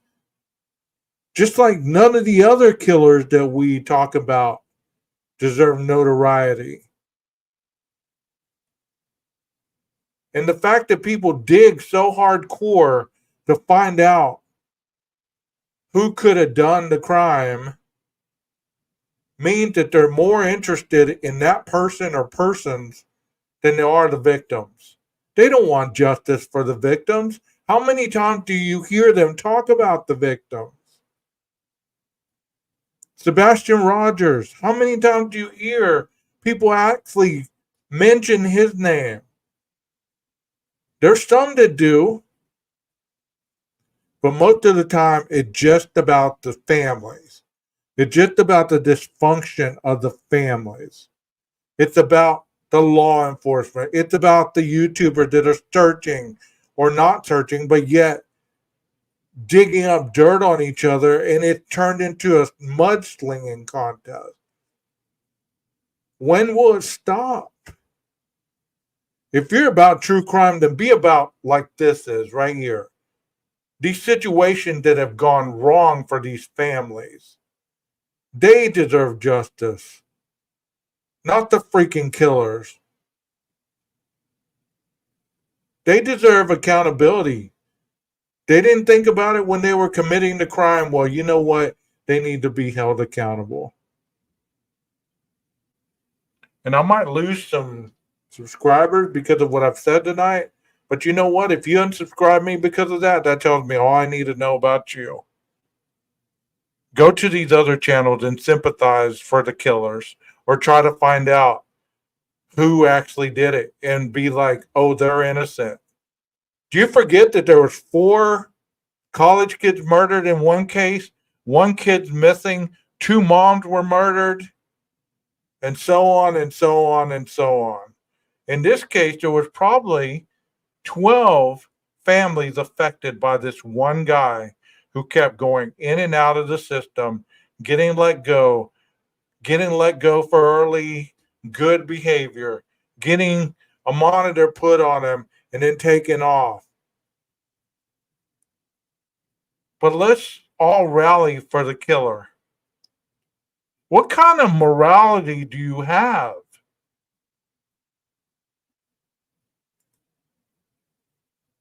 They've kind of swept her under the rug, right along with a lot of other folks. And I am very grateful to the PAVE organization and how they have assisted, or they are facilitating for the first time in a long time, the proper avenues of what to do, what can be done. And hopefully with their help, we are able to bring justice to Glow. That's been my mantra. That's been my hashtag, justice to I hope glow, you or find justice for justice. glow, should I say. I hope you And find justice. I just need everyone You to know deserve it. that she's more than just this murder. She's more than just this Yes, case. exactly. She was a human being with value, who was loved, who is still loved, who is missed. And exactly. I truly feel as though the PAVE organization has facilitated the first steps in the right direction for me and my family to actually I hope bring you find justice justice for your family. for I Glow. really do. And I'm very grateful. And I do feel as though this is the first time in a long time that something's actually being done for my mother. And whatever I Happy to can hear do to that. get the word out, I will do. And hey, like I said, hashtag justice for Glow. When your sister said that she will never be able to play, Jeopardy with your mom and her children, and that her children will not know their grandmother's voice, and that her mother is not a case or a case number. She is a human being. Yeah. And that's what's missing here. The humanity. Yeah. Oh my goodness. Oh my goodness. Well, we do have a response from the Austin Police Department about that DNA disaster. I'm just going to read it to you in all fairness as to their explanation as to what happened and how they classify it, because this is from the Austin Police Chief. The Austin Police Department is deeply sorry about the oversight related to the DNA lab report in the Raul Meza case. First of all, whose case is it? Gloria, say her name. Yes. Then it goes on to say, we realize the impacts this has on the case itself, community, and most importantly, the victims and their families. Since the occurrence, the Austin Police Department has added redundancies into the notification process to ensure this doesn't happen again. Oversight and occurrence. We're talking about a human being and their life. What are they not getting? Yeah. Exactly. Just adding these oversights now, they're just figuring out them. It makes you wonder again, what have they not done correctly in the past? But I just have to throw this in here because it's so important. They're putting this solely on the shoulders of the investigator that missed the email. Oversights are already in place in this police department, right? And there's a chain of supervision there. That investigator has a sergeant. That sergeant has a lieutenant. Lieutenant has a captain. And the captain responds to the chief of police. And the chief of police responds to the city mayor. Everyone there in that chain, the higher you go, are more responsible for following up on a potential DNA hit on a homicide. As an investigator and someone who supervises investigators in homicide units, you get excited when you have a potential DNA hit on a homicide or a sexual assault, because that's about as close as you can come to solving these horrible crimes, other than having a video to it. But that's a major go-to. So when you wake up every morning, you should be following up mentally, and what can I do to see the status of that? 1 week away, 2 weeks away, 3 weeks away. The supervision, the upper echelons that Austin PD put it on the blame that they assigned it, the initial investigator in this case, to another assignment, and he was busy doing that. And that may be true. They may be short. I don't get it. But they can't put it on his shoulders. They failed miserably on their oversight within their own department. They are the ones that need oversight, right? Not to label someone else with that. Awful. And, I was reading in the affidavit, Lewis, and I know we're going to be wrapping this up because you all have to go. I was reading in the affidavit that when they looked at Raul Meza, he on one of his driver's licenses, he had Gloria, your mother's address, had a driver's license your mother's address. Oh my God. So here are the clues to your mother's murder. 1, the letter she handwrote herself with the killer's name on it, right? The DNA, which clearly linked Raul Meza, and then his own driver's license. Oh my gosh. At her address. So why didn't anyone just, even before the DNA came back, say, now, as you and your sister said, who the hell is Raul Meza Jr.? Yeah, that was the question that was never asked. Yeah. And Tracy could have told him exactly who he is, Yes. who and what he is. What Who gets and- me is the news media is the one that contacts us. The news media is the one telling, or the police department apologizing to all of us through the news media. Not one of us have gotten a phone call from anybody at the police department. Of course not. Not one person called and apologized to them. They got the apology off the news. This is vulgar. This is vulgar. Obviously we could go on and talk to you and talk about these cases for hours, because the level of detail and the evidence, which all of you have, and the experience and the knowledge, one would hope that someone in some police department is spending more time about looking into this than we are on this podcast, right? Because we could continue to talk for hours on this. I want to personally thank you, Tracy and Christina, for trusting us to tell your story, which is a very painful one of loss. I am sorry that you don't hear that I'm sorry for your loss enough. True. And True that. you inspire me with your strength and the fact that the two of you have formed a bond. I hope they get out of this great loss and sadness. And that is what I find inspiring, is your human spirit and your determination to get justice for your loved ones.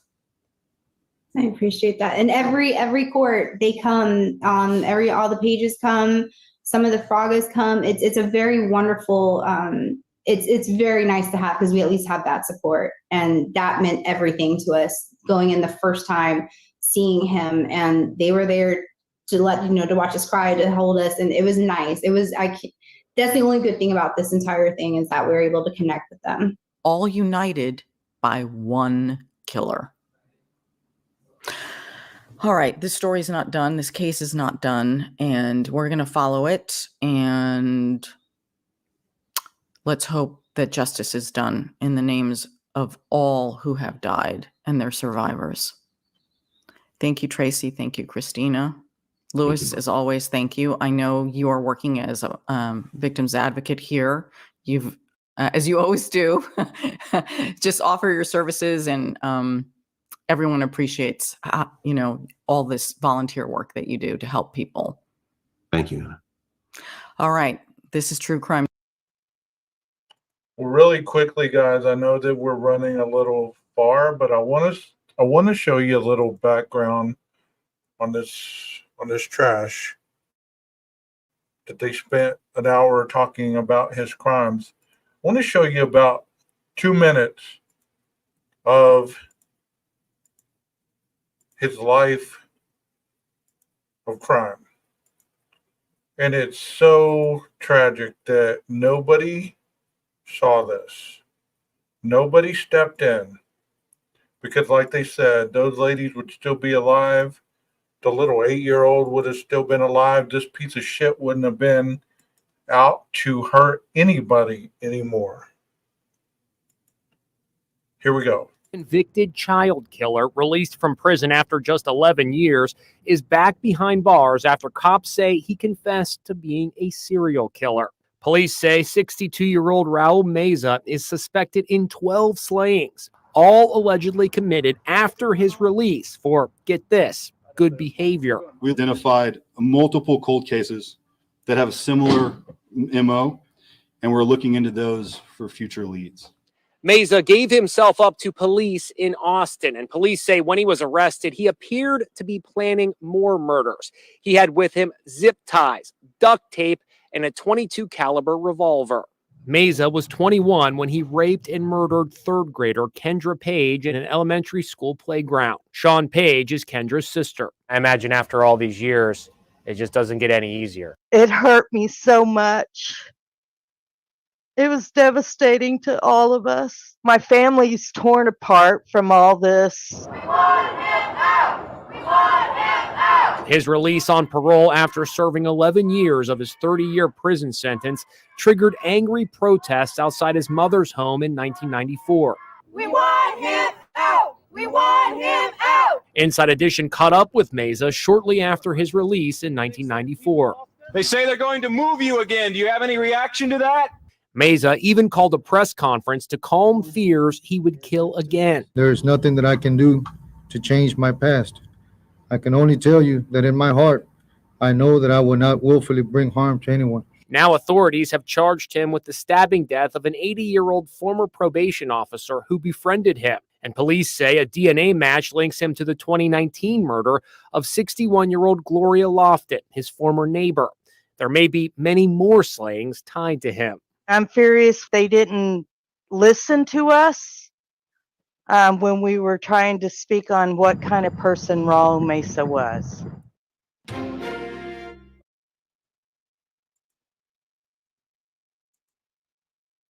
That is just tragic. And Kim, I don't know what to tell you on that statement. I really don't. All I can tell you is this is not the platform to talk about that right now. We're talking about this individual that has been convicted and let go, and convicted and let go on probation, this and that and the other. You know, it's just tragic, man. It's just tragic that the families are affected and they hit walls when they try to get justice for their loved ones.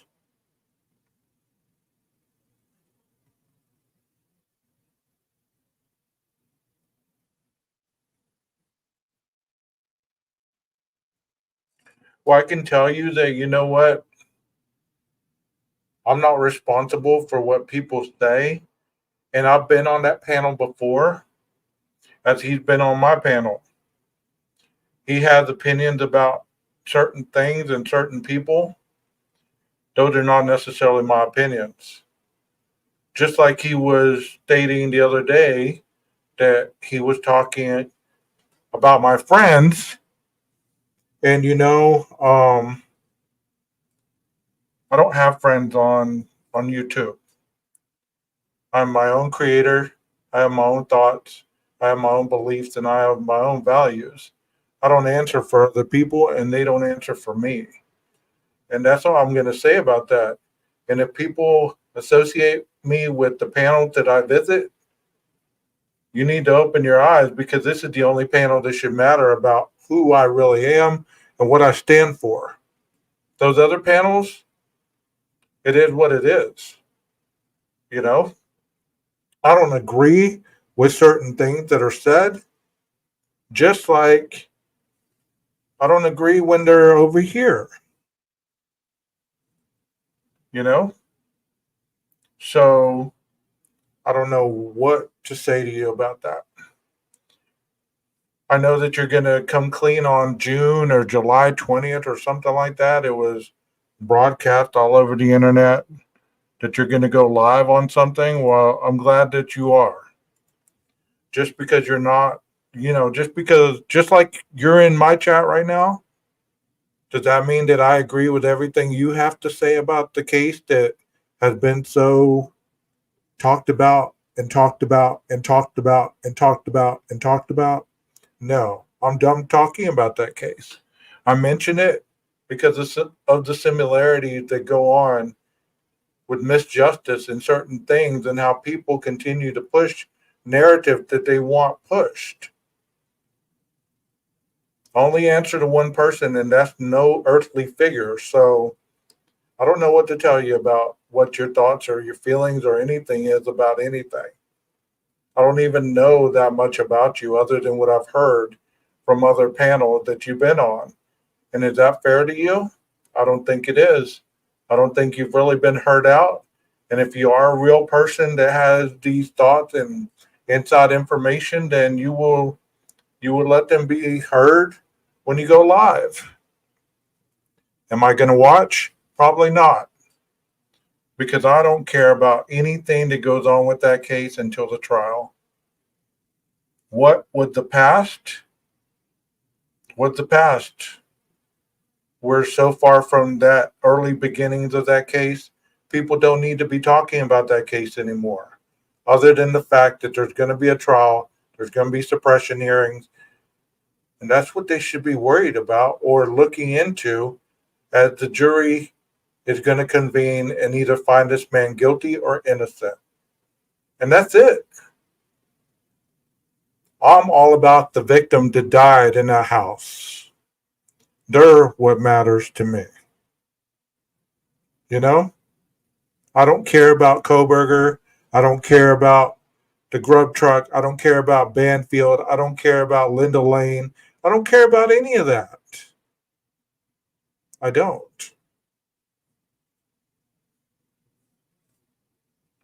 I care that the right person gets caught and convicted if he's not the one. That's all I care about. And I don't want to talk about that anymore on my panel. Thank you for being here. I appreciate you being in the chat.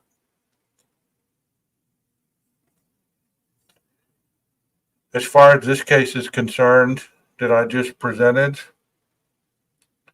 this guy doesn't need to see the light of day, but as they said, he's trying to plea again to get out of accountability.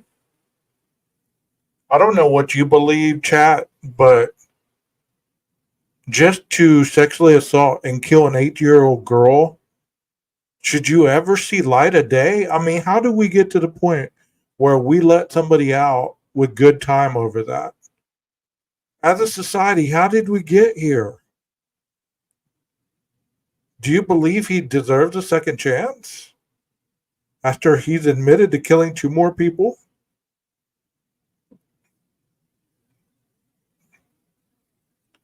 Anybody in chat other than Cash? Cash, I appreciate you. Anybody else have a thought on that? An 8-year-old girl was strangled and sexually assaulted and murdered. And then he went to prison. And then he was let out. Didn't have to register as a sex offender. He wore a monitor for a little while, but then they took that off of him too. And then he killed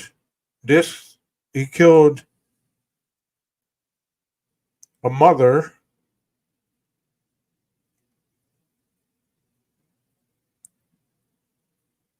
and then he continued killing. As you just heard. 12 total. And he was planning on killing more. How could that person ever be let out?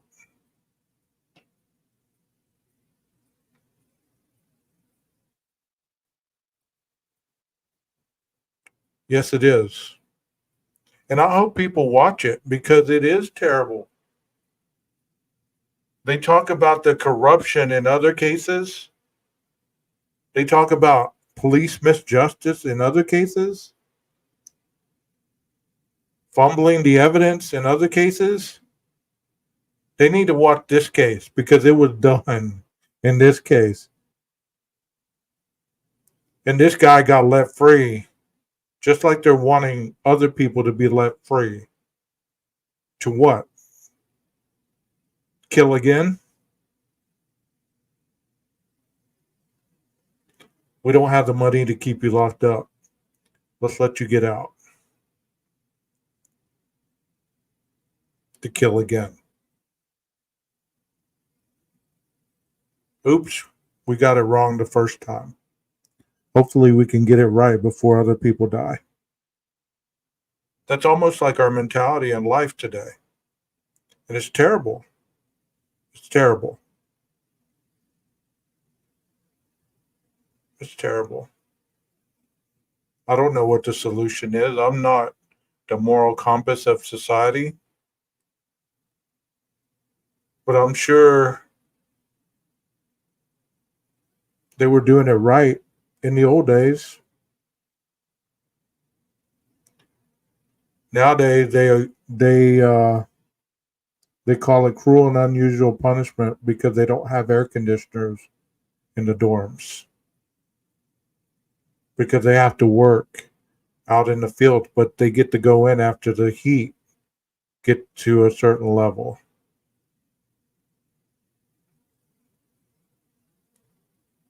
And the list goes on and on and on and on and on. Yeah.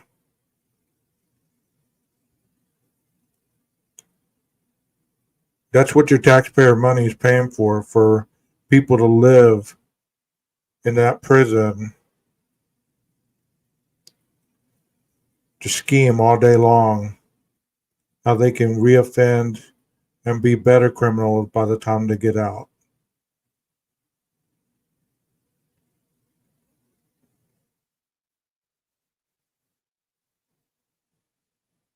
It's tragic. And if you don't believe me, next time Texas Rangers in the chat, I'll have him up on panel and we'll have a discussion. Because he's worked in there. He's been on the front lines. He'll tell you. It's not like it used to be.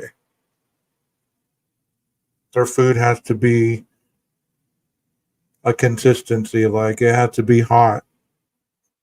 Just like a restaurant. They can have tablets. They can have TVs, fans, music. Just like they had out here.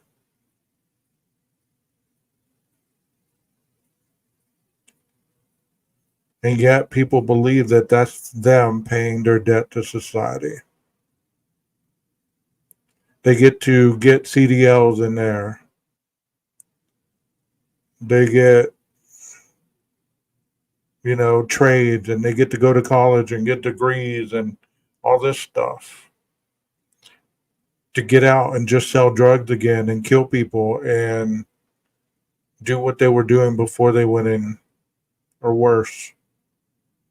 And I'm not saying everybody, because there's been some success stories that I've seen. But 1 in 10 after the first year will be successful. The other 9, they'll be back in jail, or they'll reoffend, or they'll be dead, or you name it. There's countless other stories. But you don't have to hear from me. You can just research it. I'm not embellishing these numbers. I used to tell my clients in classes that I taught, I'd say, you know what? By 3 months, 4 of you will be gone. And they'd be like, oh, you're cold-blooded for saying that, and you don't believe in us, and this and that and the other. Well, it's not about me believing in you. It's about you believing in you. And guess what? Almost every 3 months, there was 4 people gone or more by reoffending, pissing dirty, or other things. Patterns don't change. People don't change that quickly. They manipulate the system. They manipulate the people that love them. They manipulate these parole officers. But I'm not trying to sound negative. I'm just trying to spit it the realest way I can. To all 7 of you, which I appreciate that you're still here after 2 hours and 15 minutes. Please hit the like button if you've enjoyed what I've presented. Because in reality, none of this will ever get more than 7 to 10 likes. Maybe 20 at most. People don't want to hear this. But you know what? I'm going to keep doing it. I'm going to keep doing it. Because this is what the real world is about. Not about gossip. Not about backstabbing. Not about talking shit on the panel. It's about information and factual information that people need to hear. Because there's a lot of people that are going to be affected by somebody in this world at one point in their lives, and they're going to feel like a victim themselves. And they should be able to know that there are people in their corner.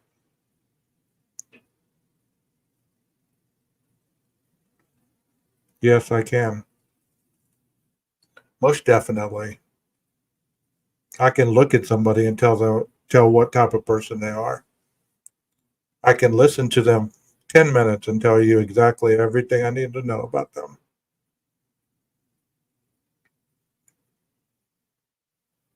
That's why in some of these chats I don't stay very long, because I can see right through it.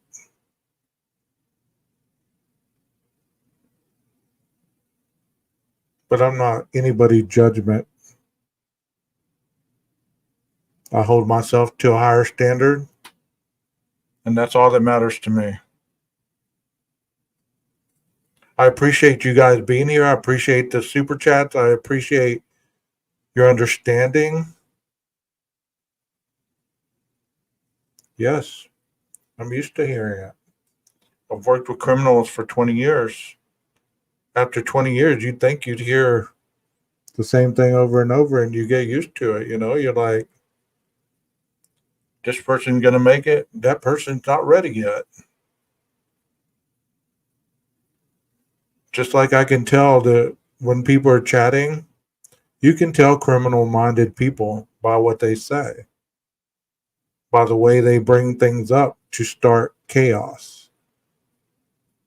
It's not about anything else other than to give themselves a rush.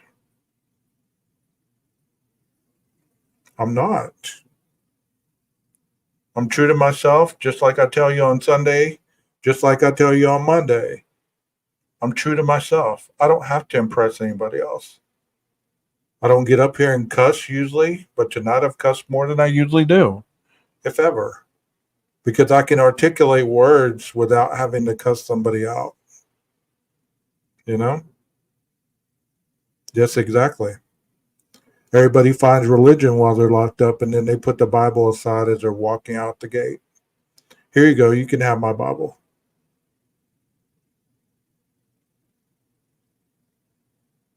They demand money every week for things that they don't need.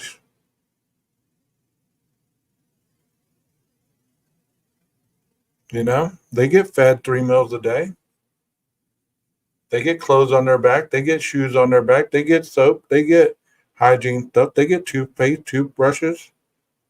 But that's not good enough for the prisoners. They want the name brand stuff that they were using, that they weren't even using out here. And that's what you'll see in there. You'll see people that come to visitation all starched up and wearing the whitest shoes they could find, and their hair all cut and everything else. While out here, they didn't have a pot to piss in or a window to throw it out of, and they were sleeping on the streets and everything else. But in there, all of a sudden, they get self-righteous. They're the cleanest inmate in there. It's an insane world. It's like the Twilight Zone.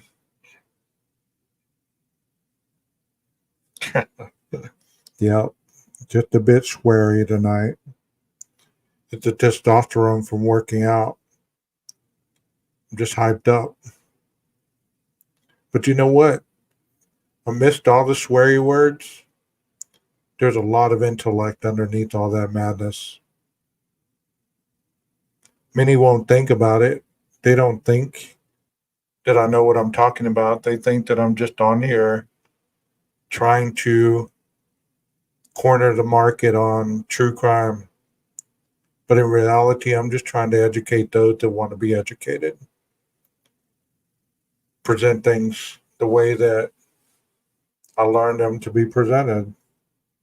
That's all. Nothing more, nothing less.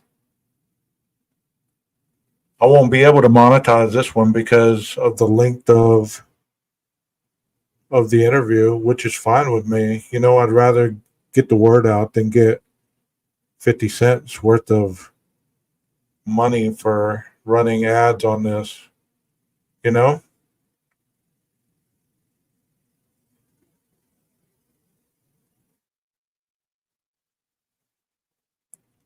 Are y'all behind? I mean, I'm reading your comments and I'm like, are they back there when I was like cussing and going off? Maybe they are.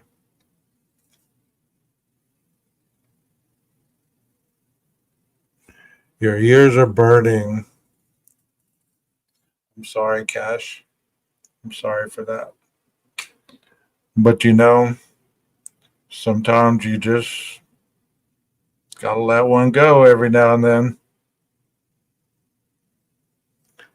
Well, guys, I'm hungry. I'm gonna get off here. I'm gonna get off here and go grab me something to eat. And I hope that you guys have a wonderful night, the rest of your night or your early morning, whichever it is.